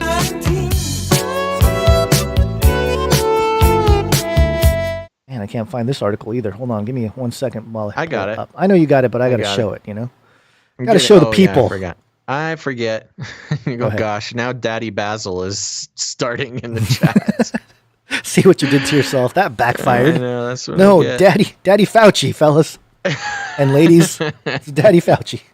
Okay, go ahead. All right, here we go. The article is titled "Cleanse Portals." Ooh. That zap away germs with ultraviolet light are starting to appear as businesses begin to reopen amid the COVID-19 pandemic. Whoa. Cleanse portals, gonzo. Yeah, it's going to zap you. As cities across the U.S. have gradually begun reopening over the past several weeks, some venues are taking a new high-tech approach to getting rid of germs, zapping them away with ultraviolet light. Cleanse portals that get rid of bacteria and viruses on surfaces are beginning to appear in places such as bakeries, homeless shelters, and offices. New York City's Magnolia Bakery announced last month that it was installing a portal made by a company called Health with an E, Healthy, that emits far UVC rays. The machine is capable of cleaning bacteria and viruses on skin, clothing, and goods in about 20 seconds, according to the company. Lars Eller of the Washington Capitals also donated one of Healthy's cleanse portals to a homeless shelter in Washington, D.C., and a digital marketing firm in Northern Virginia has also installed a germ-killing light portal. Germ-killing light portal. That one's not even in quotes. They're just calling it a portal. Yep. According to NBC. While UVC light is considered dangerous for use on people, as it can damage eyes and skin, far UVC light, the type used in Healthy's portal, portals is said to be safe for humans. Far UVC rays aren't capable of penetrating the dead cell layer of human skin or the eyes, meaning it can't damage living cells in the body, according to the Columbia University Center for Radiological Research. There's been uncertainty as to whether such rays are powerful enough to kill coronavirus germs, but an upcoming paper published by the journal Scientific Reports said far UVC could eliminate 90% of coronaviruses in the air in about 8 minutes, the Wall Street Journal reported. That's according to findings from David Brenner, the director of Columbia Center for Radiological Research. The idea of using ultraviolet light for sanitation is far from a new concept. Hospitals and medical facilities have used the tech for sanitation purposes, and companies like Phone Soap sell accessories that resemble miniature tanning beds with the purpose of cleansing mobile devices. I've been getting the ads for that recently. It's like this little tanning bed you put your phone in, and it kills the germs. Of course, the second you open it, all the germs get back on it, but that's besides the point. As businesses look to safely reopen amid the coronavirus pandemic, there's been an increased interest in sanitation machines that can cleanse surfaces with UV light. In addition to far UVC portals like those made by Healthy, dental offices are considering the use of UV equipment to disinfect air, surfaces, and equipment, according to CNBC. Then it talks a little bit more about UV light, but there you go. We're going to have cleansing portals we're going to have to walk through, Gons. Yeah, it's another one of those pieces of technology for the Ronas that, like the robot arm that can be replaced, they can replace the swab with a knife, and the AI can go haywire and like jab you in the throat. This thing, all you got to do is like turn up the radiation level, and all the you got zombies walking through. The funny thing is that now I'm not a light scientist or something, but I don't know how strong this is, but it says 8 minutes it takes to kill the stuff in the air. That's far too long to like try to walk in a door. And then it says 20 seconds. Now think about 20 seconds. You're going to have to stand in this little portal thing. If you are getting, a good amount of people going into a building, 20 seconds per person walking through the door is insane. I mean, you think about the time it takes to walk in a door, maybe a half a second, maybe a second. If you're how big is the door? 1 second. Yeah. But if you, have a public building or a business and somebody has to stand there for 20 seconds, it's going to take all day to get your people in there. Oh, it's kind of like the TSA. Same deal, but now you got anytime you walk into a building, you got to get scanned. Right. You probably have to hold up the Illuminati triangle symbol, Remember how you had to do that in the... That goes to the long-term breakdown of this, which is just like 9/11, there was no TSA, there was no body scanning machines, and suddenly it became just a normal part of life. Now, hopefully, these cleansing portals don't become just a normal part of life every time you want to walk into a door, but, you never know which one of these things stick. Yeah. Oh, gosh, I got the show burps. Daddy Fauci have appeared again. It's eating that raw ramen earlier. It gets you. Telling you, man. You got. I can feel it. You're supposed to put water on the ramen. Daddy Fauci's in the chat. Oh, it is. We got him. We got him. Awesome. Thank you, Daddy Fauci. Thanks for following. Portals equal #Daddy approved. This one's for Daddy Fauci. Thanks, Daddy Fauci.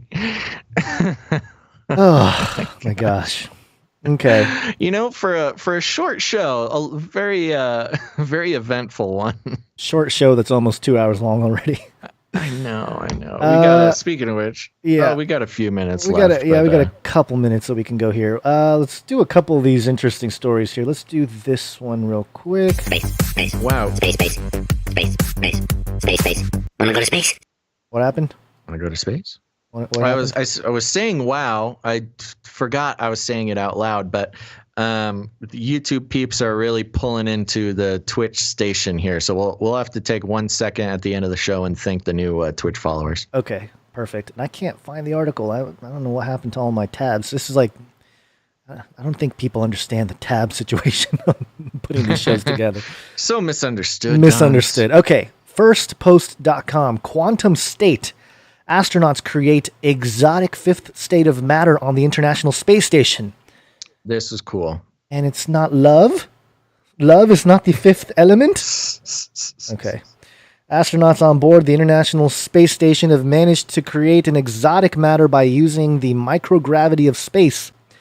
The study saw researchers generate the fifth state of matter, which is also known as Bose-Einstein condensates, BEC. These are created when a gas of bosons is cooled down nearly to absolute zero.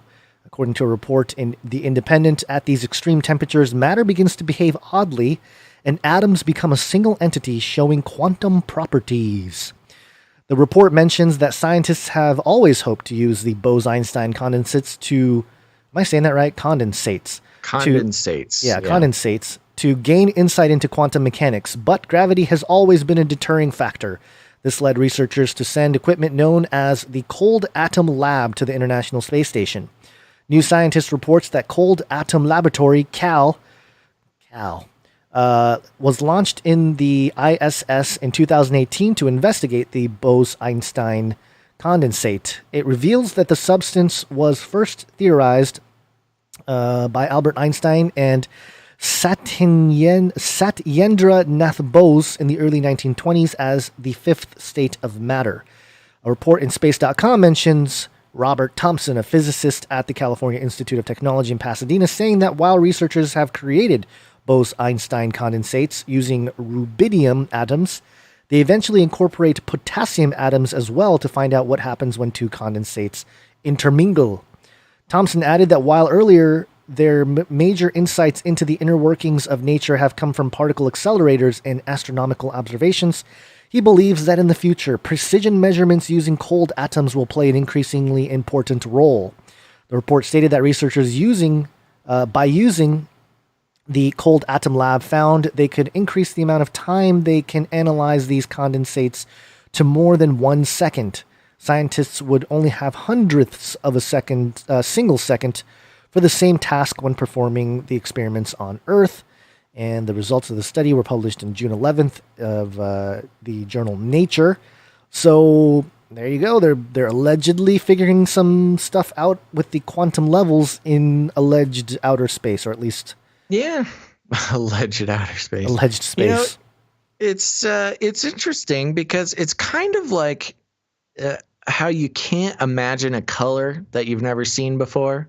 Mm-hmm. I can't imagine a different state of matter. What is that even like to come in contact with? Now, of course, they're only able to keep this this fifth state active for about a second now that they got to do it out in zero gravity. So who knows? Maybe they don't even really know, which I'm sure is the case because it's such new science. But man, a fifth state, Gons. What are we gonna do with this? We're gonna find love. We're gonna use love to solve the world's issues. You've never seen The Fifth Element? Come on. I've seen The Fifth Element. Multipass? Now, along the same lines, I'm going to jump down just a little bit because I saw some people who were interested specifically. Well, first of all, yes, we saw the article about how they are assuming that there are at least 36 intelligent alien civilizations in our galaxy, says scientists. That's from Forbes. It's been all over the place. Plenty of people sent it to us. The alien stories are a little tougher because they're almost never anything. And this one also isn't anything. It's just scientific models, the same types of models that we're going to kill 2 million people with coronavirus that had to get walked back. So there's some scientific models that are thinking there's 36 intelligent alien life civilizations in the Milky Way on their own. But that's okay. We're going to skip that story. You just need the headline. There you go. Computer models. Now, I'm heading down to sciencealert.com, Gons. And the graphic at the top there makes me so dizzy in this virtual reality space. So I'm going to try to get away from that. The article is titled, Physicists Have Reversed Time on the Smallest Scale Using a Quantum Computer. Here we go. Very interesting. It's easy to take time's arrow for granted, but the gears of physics actually work just as smoothly in reverse. Maybe that time machine is possible after all. An experiment from 2019 shows just how much wiggle room we can expect when it comes to distinguishing the past from the future, at least on a quantum scale. It might not allow us to relive the 1960s, but it could help us better understand why not. Researchers from Russia, it's the Ruskies, and the U.S. teamed up to find a way to break or at least bend one of physics's most fundamental laws of energy. Russian collusion. Russian collusion for time travel. That's the real collusion right here. Connect the dots. CNN was right all along, folks, but they just weren't. They just weren't on the right target. We got Russian collusion and time travel. Researchers from Russia and the U.S. teamed up to find a way to break or at least bend one of physics's most fundamental laws of energy. The second law of thermodynamics is less a hard rule and more of a guiding principle for the universe. It says hot things get colder over time as energy transforms and spreads out from areas where it's most intense. It's a principle that explains why our coffee won't stay hot in a cold room, why it's easier to scramble an egg than to unscramble it, and why nobody ever let you patent a perpetual motion machine. It's also the closest we can get to a rule that tells us why we can remember what we had for dinner last night but have no memory of next Christmas. Ooh. Quote, that law is closely related to the notion of the arrow of time that posits the one-way direction of time from the past to the future, said quantum physicist Gordy Lesovic from the Moscow Institute of Physics and Technology. Putin. Russian collusion. Verified Russian collusion. Virtually every other rule in physics can be flipped and still make sense. For example, you could zoom in on a game of pool and a single collision between any two balls won't look weird if you have happened to see it in reverse. On the other hand, if you watched balls roll out of the pockets and reform the starting pyramid, it would be a sobering experience. That's the second law at work for you.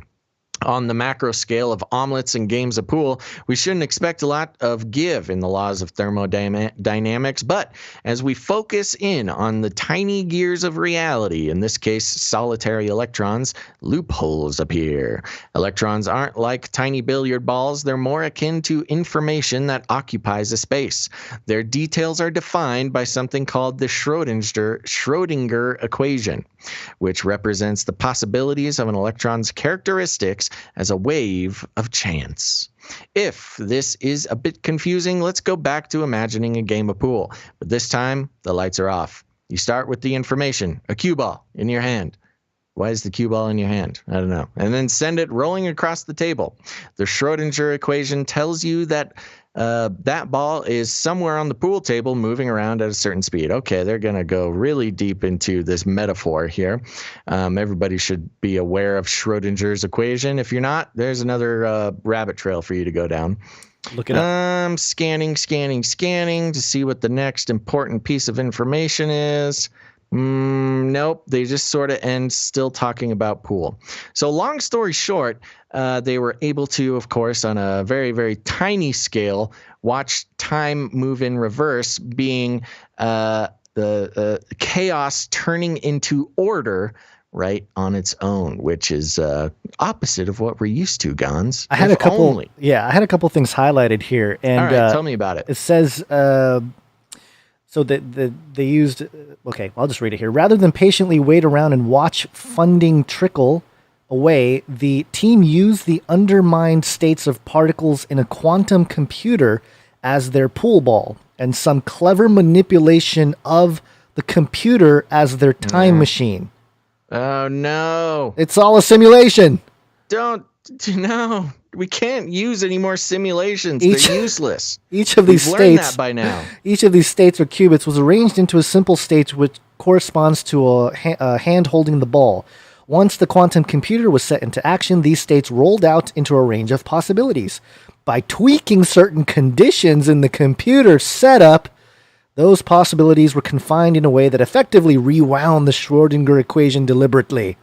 So I don't know. Like, yeah, they kind of did it, but it's also like we tinkered with the equations and the computers. That's and how it always is. Yeah, That's how it always is. So it's a Show fail. me the proof. I will say, I don't have the article right in front of me. I meant to put it in a show long ago, but this was a recent thing they discovered, and I'll just walk through it real quick just while we're on the topic of time travel and weird quantum stuff. So the Earth is being continually pelted with strange particles from space. Some of them can go through the Earth, and some of them cannot go through the Earth. They're sort of exotic particles and rays that come from space. We don't know what they are or where they come from, but some can go through the Earth and some cannot. So through, some fancy sciencey detectors, you can measure the particles blasting through the Earth. But this other type of particle does not go through the Earth. Well, recently, they discovered these particles, the latter, the ones who cannot go through the Earth. They discovered them blasting out from the Earth, meaning that, their idea is that this is some type of time travel happening, because there's no way for these particles to go through the Earth or be created from the Earth. So when they see them coming out of the Earth, they think that they're particles moving backwards in time. There you go. Fun thing. It's all vibrations. God spoke it into existence. It's all just vibrating. He holds it together. It's all just him doing stuff. And maybe he's messing with the scientists. I would like to think God messes with the scientists at the quantum level, He's like, ooh, I'll show you this particle going backwards now. He probably does, much like the chat is screwing with me with #DaddyBasil. All right, Gons, we got about 10 minutes until you got to get out of here. So hit us with that Nephilim update, and we will hit the end of show mix. Once we start the countdown for end of show, people, don't leave, because we've got a great Canary Cry playlist coming up at the end. We've got some very talented people making songs for and about the show. If you're a creative person, songwriter, musician person, make a song about the show, about a topic on the show, about Daddy Fauci, about Gonz's samurai warrior princess, something like that, and we'll play it at the playlist at the end of the show. So stick around. But before that, Gonz, give us that Nephilim update. Nephilim update. Nephilim update. Nephilim update. thesun.co.uk, our favorite source of information. Alien Tracker. This eerie Google map revealed UFO and Bigfoot sightings in your area. Whoa. Yeah. A pair of free maps available via Google highlight mysterious UFO and Bigfoot sightings where you live. That's fun. The user-generated tools pinpoint reported encounters across the globe based on news reports spanning several decades. And there's this really kind of blurry, creepy picture of what allegedly is a Bigfoot. Looks like a stump to me. A stump or somebody that hasn't showered in a long time. Hundreds of alleged Bigfoot and UFO sightings have hit headlines since the mid-20th century, though none are backed by irrefutable proof. And while scientists have widely denounced the observation as nonsense, reports have continued to pour in. The two sighting maps were uploaded to Google My Maps, which lets users put together custom maps and share them on the web. And okay, so there you go. You got some UFO sightings. The other side story that I wanted to mention here is one of our listeners. I don't know if he's in the chat. I saw him in there earlier. This is what was let me just try to find the username here. Unlimited. Let's see. What are you doing? I'm sorry. I'm trying to find the guy. Hold on. This is great. I know. This is great. This is really good. Incarnate Unlimited. There we go. That's what his username was. Incarnate Unlimited. He sent us a picture. He said that his wife found and sent this picture. Oh, the Secret Service Nephilim. Secret Service Nephilim. Yeah, he's asking if this is the Antichrist. Is it the Gaborim?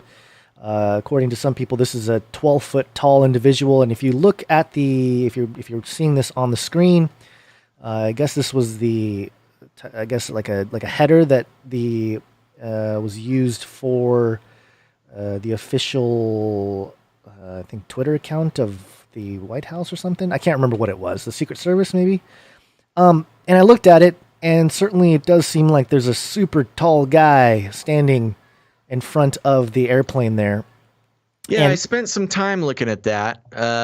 I haven't come to a conclusion yet. Looks like kind of, with camera angles and perspective shifting and stuff like that, it's a little hard to tell. But it would not surprise me if Secret Service had some Nephilim on the payroll. Nephilim, yeah, and that's the thing. My first thought also was perspective or some kind of glitch, because it is kind of a grainy photo, and maybe you can't really make out the legs if you look very closely.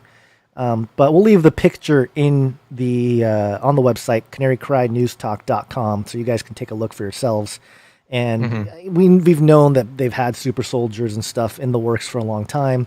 And maybe they've got one of them standing out here on the airplane. Certainly a big, tall guy if he's at the same level as the reporters there. I mean, but I don't know if we want to get into it here, but maybe we'll go a little bit deeper into it and put all the photos up there, because I know people want to know. But if you switch from picture to picture, like one of them, he looks super tall and his head comes up to a certain spot on the engine. And then if you look on one of the other photos, other people's heads come up to the same spot on the engine, but he's standing in a different place and does look taller. So I can see how it'd be some compelling pictures to try to, do some forensic stuff on. But who knows? Like I said, would not surprise me if we had some Nephilim on the payroll. Especially, have you seen Trump's son? Have you seen how tall he's gotten? What do you mean tall? He's gotten taller? Oh my gosh, you haven't seen the photos? Son? Which son are you talking about? The little one, Barron. Okay, you've got to pull it up, man. No, right. look up the Baron. He's a child, and it's been 4 years. But he's grow. Taller than Trump. Like he's taller than the Don. Yeah, okay. I'll have to take a look at that. I don't know, man. I think they pushed some Nephilim. I don't know if I'm ready to say Baron Trump is a Nephilim, but no. But he has gotten way taller. It actually surprised me that some of the pictures of him. Hey, they got that White House, feed. Nephilim juice they're pumping into him. Okay, hold on. I'm going to try to pull it up as we speak here, so the chat can take a look at it, because oh my gosh, okay. It lists him at 5'11", but I don't know. I think he's taller than that. 5'11", that's pretty tall. Isn't he like 9? Well, I guess he would be 13 or something now. So the most recent picture of him shows him he looks taller than Trump. There was one in particular that I saw on Twitter that was maybe the angle of the photo or whatever, but he's certainly getting tall and taller than the president and the first lady. Dee in the chat makes a good point. Melania's pretty tall. But she's also in high heels in the picture. That's a good point. Here's one I'll just throw in the chat, and I guess I'll maybe throw it in the website, canarycrynewstalk.com, to take a look. But yeah. Oh wow, he is tall. He has gotten much older. Yeah, if that's him. Wow. Yeah. Well, 4 years. It's been 4 years, Yeah. So 4 years for he went from this is 13, 14 to now he's 18, something like that. So I don't remember. You're going to grow. Certainly you're going to grow. Yeah, you're going to grow. Kids grow, man. You learned it here first, folks. Kids grow. Kids keep growing. Yep. All right. That's it. Are you good? I'm good. I got to get out of here. Okay, real quick, I want to take a second and thank some of our new Twitch followers. I'm just going to run through it here, Gonz. You ready? I got my dinger. We got Globe. Okay. Globe Humper. Oh, gosh. Got Daddy Fauci. All right, Daddy Fauci. Made it. Mr. Trash Wheel Basil Boat. I don't understand the reference, but I bet it's hilarious. Kefoanan. Kefoanan. You totally blew that one. I know. I'm sorry, Kefoanan. Mr. Laz 29. San Fran Man 1. Gotta love it. Laura Lou 777. Gamebino 4. Gamebino. And Atomic Wolf 73. Thank you guys so much for following us on Twitch. Now, here's the thing. Remember, we are a value for value show, which means we have eschewed the traditional advertising revenue stream because it just doesn't seem right. That's what's wrong with the world today, and we're trying to fight against that. So if you believe that, if you consider yourself part of the Canary Cry tribe and you want to, it takes a village to raise a podcast. And if you want to help raise this podcast, you just head over to patreon.com/CCNT for Canary Cry News Talk. That's patreon.com/CCNT. That is where you can show up, become a producer of the show, take some ownership, people, and don't just eat the pap that you're fed. That's a great way to do it. But if you're not a fan of Patreon, that's okay. We have a solution for you. You can head over to canarycryradio.com/support. canarycryradio.com/support. That's right. And there you have options for PayPal. You can sign up for a subscription to PayPal. You can also, if commitment's not your thing, you can make a one-time donation through PayPal there as well. Sorry, no Venmo yet. We'll be working on that. But over on canarycryradio.com/support, you can also give some cryptocurrency, all sorts of fun ways to help out the show there. Please consider it. It's the only way we can keep the show going. Like I said, Gonza's YouTube channel has been demonetized, and he's got to make that money to keep all those babies alive. So you can directly help Gonz be a good father by helping support the show there at patreon.com/CCNT and canarycryradio.com/support. Thank you very much for that. Now stick around. We got the playlist coming after we're out here. But remember, there's other ways to support the show. If you are a creative person, if you make drawings, if you are a graphic artist, if you are a sound person, you can make jingles, all sorts of stuff. Make sure to do that and send it to us. A lot of times we will feature some artwork on our Facebook or our newsletters, and jingles and songs make it onto the show. Just remember the tips we gave you with the jingles. Keep it 4 or 5 seconds. Give it a little beat. Make sure we're not going to get those copyright restrictions.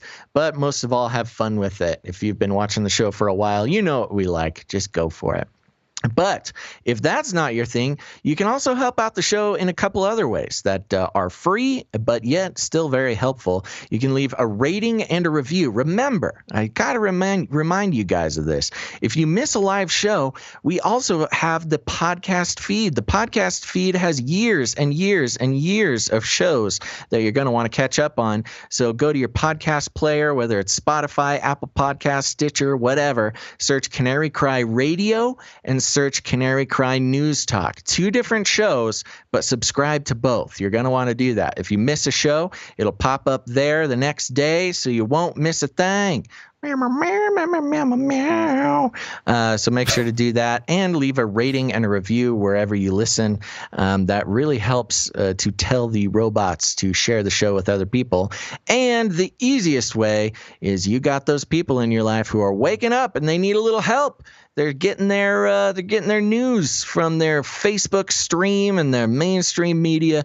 You just go ahead, walk right up to them, grab them by the cage, and shake it. The end of the world occurred pretty much as we had predicted. I want to shake things up, stir up some controversy, rattle a few cages. Hey, stop that! You'll never silence me. I'm the last angry man, a crusader for the little guy.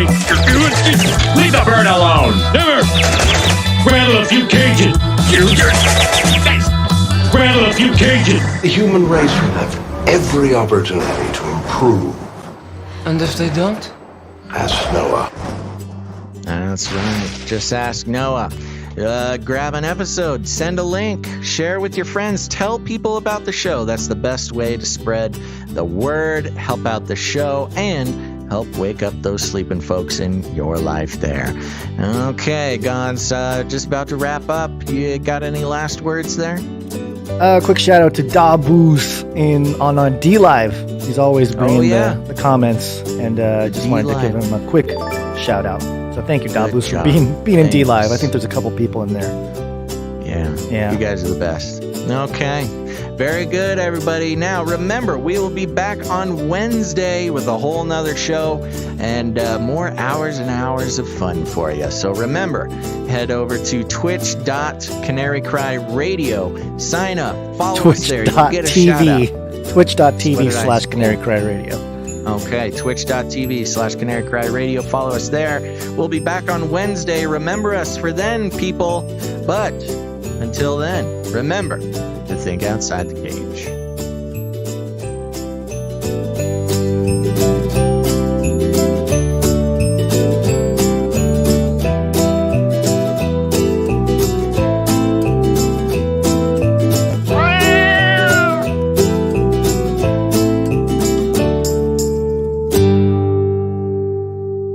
I wanna shake things up, shake things up. I wanna shake things up, shake things up. Leave the bird alone. I wanna stir up some controversy. I wanna rattle a few cages. I'm the last angry man. You'll never silence me. I'm the last angry man. I'm the last angry man. You'll never silence me. I'm the last angry man. A crusader for the little guy. Little guy. Well, we'll see about that. Whatever, Illuminati. Let me tell you a story about Mr. Bink in his basement. One night he contemplated with his guitar, found a melody to sing to, and he started questioning what's been hiding under his bed. Mr. Government Man, what's your secret? What's your plan? What you hiding? Why you lying? Mr. Government Man, here's the situation. What's the situation? Got a revelation. Jesus gonna come down from the heavens. Something's spotted in the state of Denmark. Do you smell that smell? Alien invasions, cattle mutilation, black helicopters flying round the mountain of Mr. Government Man, what's your secret? What's your plan? What you hiding? Why you lying? Mr. Government Man. Everything we need to see right in front of you and me. What do you receive?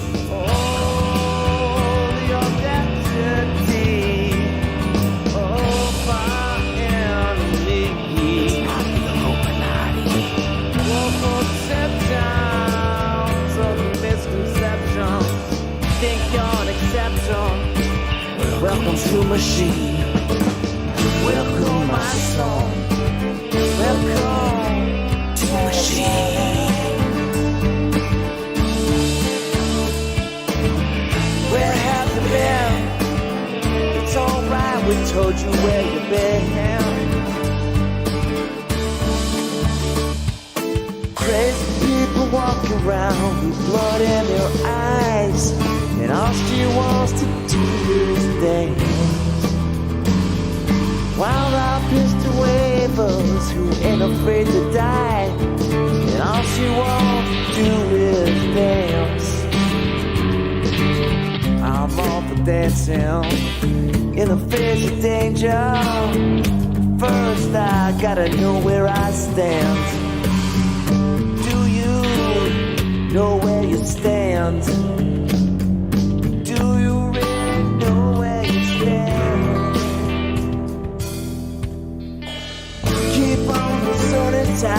Who is on the sunny side? Keep on the sunny side line. Hey, keep on the sunny side line.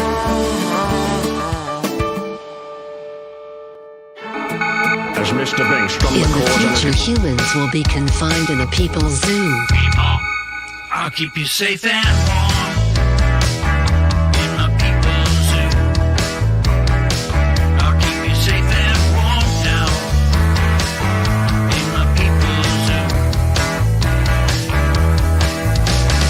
You, yeah, you in my people's zoo. I'll keep the cameras on now in my people's zoo.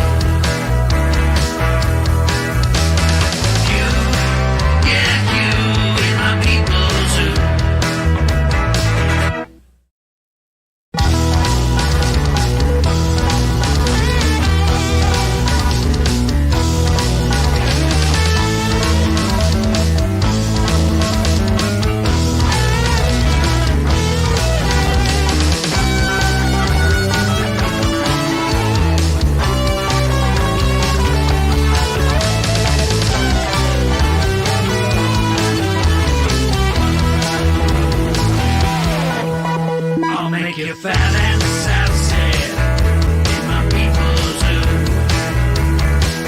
I'll make you fat and sassy in my people's zoo. You, yeah, you. You, yeah, you. You, yeah, you in my people's zoo.